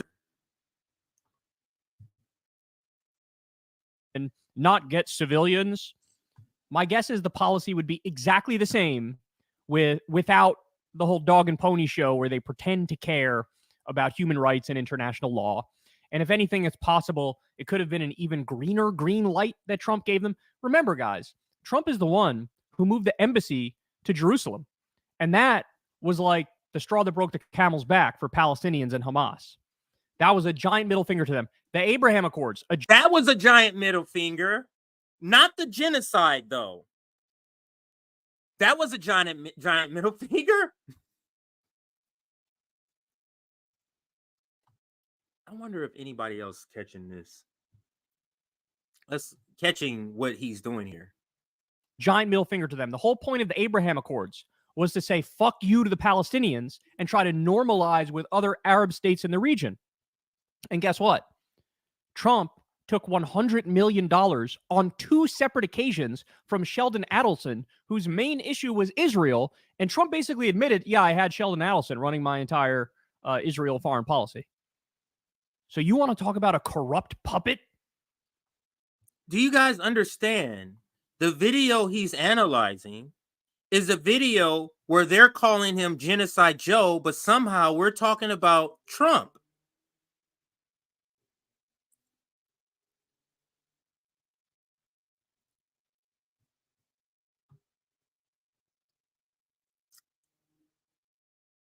I think I'm done. Yeah, I think I'm done. I'm done with this. All right, let's be done. Let's move on. Those are 2 unplanned segments. I really got to get out of here. So let's do one quick feed run. I usually like to run through my feed to make sure I have not missed any breaking stories, because a lot of times there is breaking news during these hours that we're on live stream. So let's just quickly scroll down my feed on Twitter just to see that video Nick covered. New York Times invents entirely new numerical system to avoid reporting Gazans' death toll. Let's see what else we got here. That's Scott Ritter decapitating somebody figuratively on YouTube. He does this a lot, where he ratios people a lot. Here's a Jamu. This is breaking G7 president official statement. Today, we, the G7 leaders, condemn Israel's unprecedented attack against Israel in the strongest terms. So that's a Jamu pointing out this clown show from the G7, trying to pretend like these actions were unprovoked. So just white chauvinist states continuing with their talking point.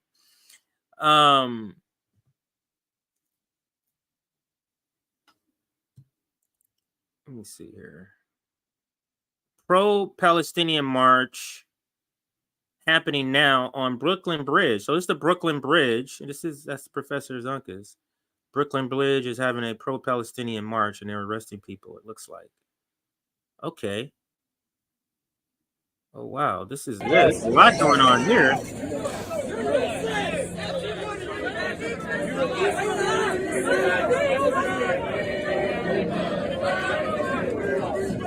Okay.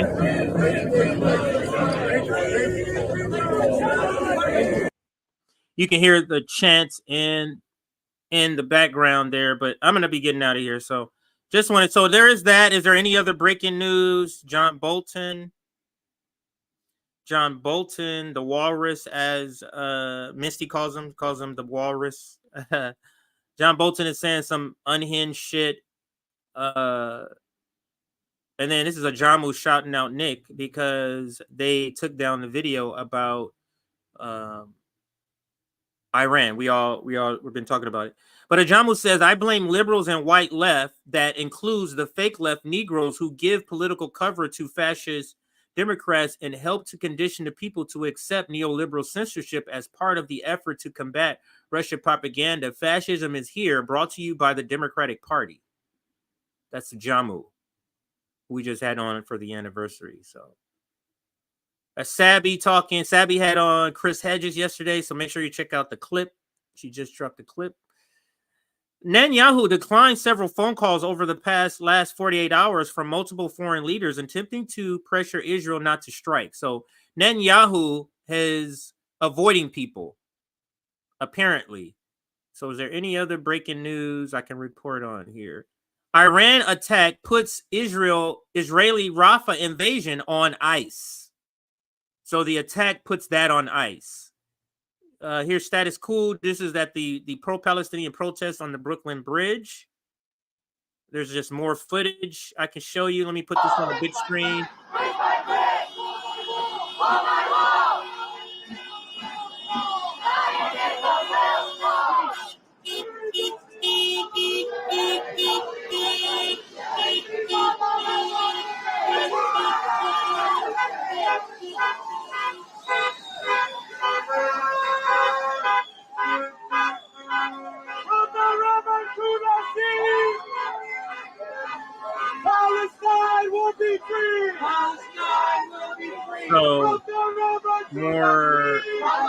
protest. This is a daily thing, and this protest is doing a lot. So keep doing what you're doing. It is reaping benefits, even if the benefits have not produced a policy change. It is doing a lot.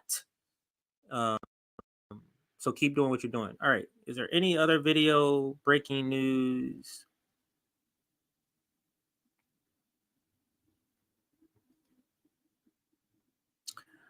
I think that's it. Okay. I just want to make sure I'm not forgetting anything. Here is. Okay, it's just more State Department yin yang. All right, so that's going to be it. Let's go to my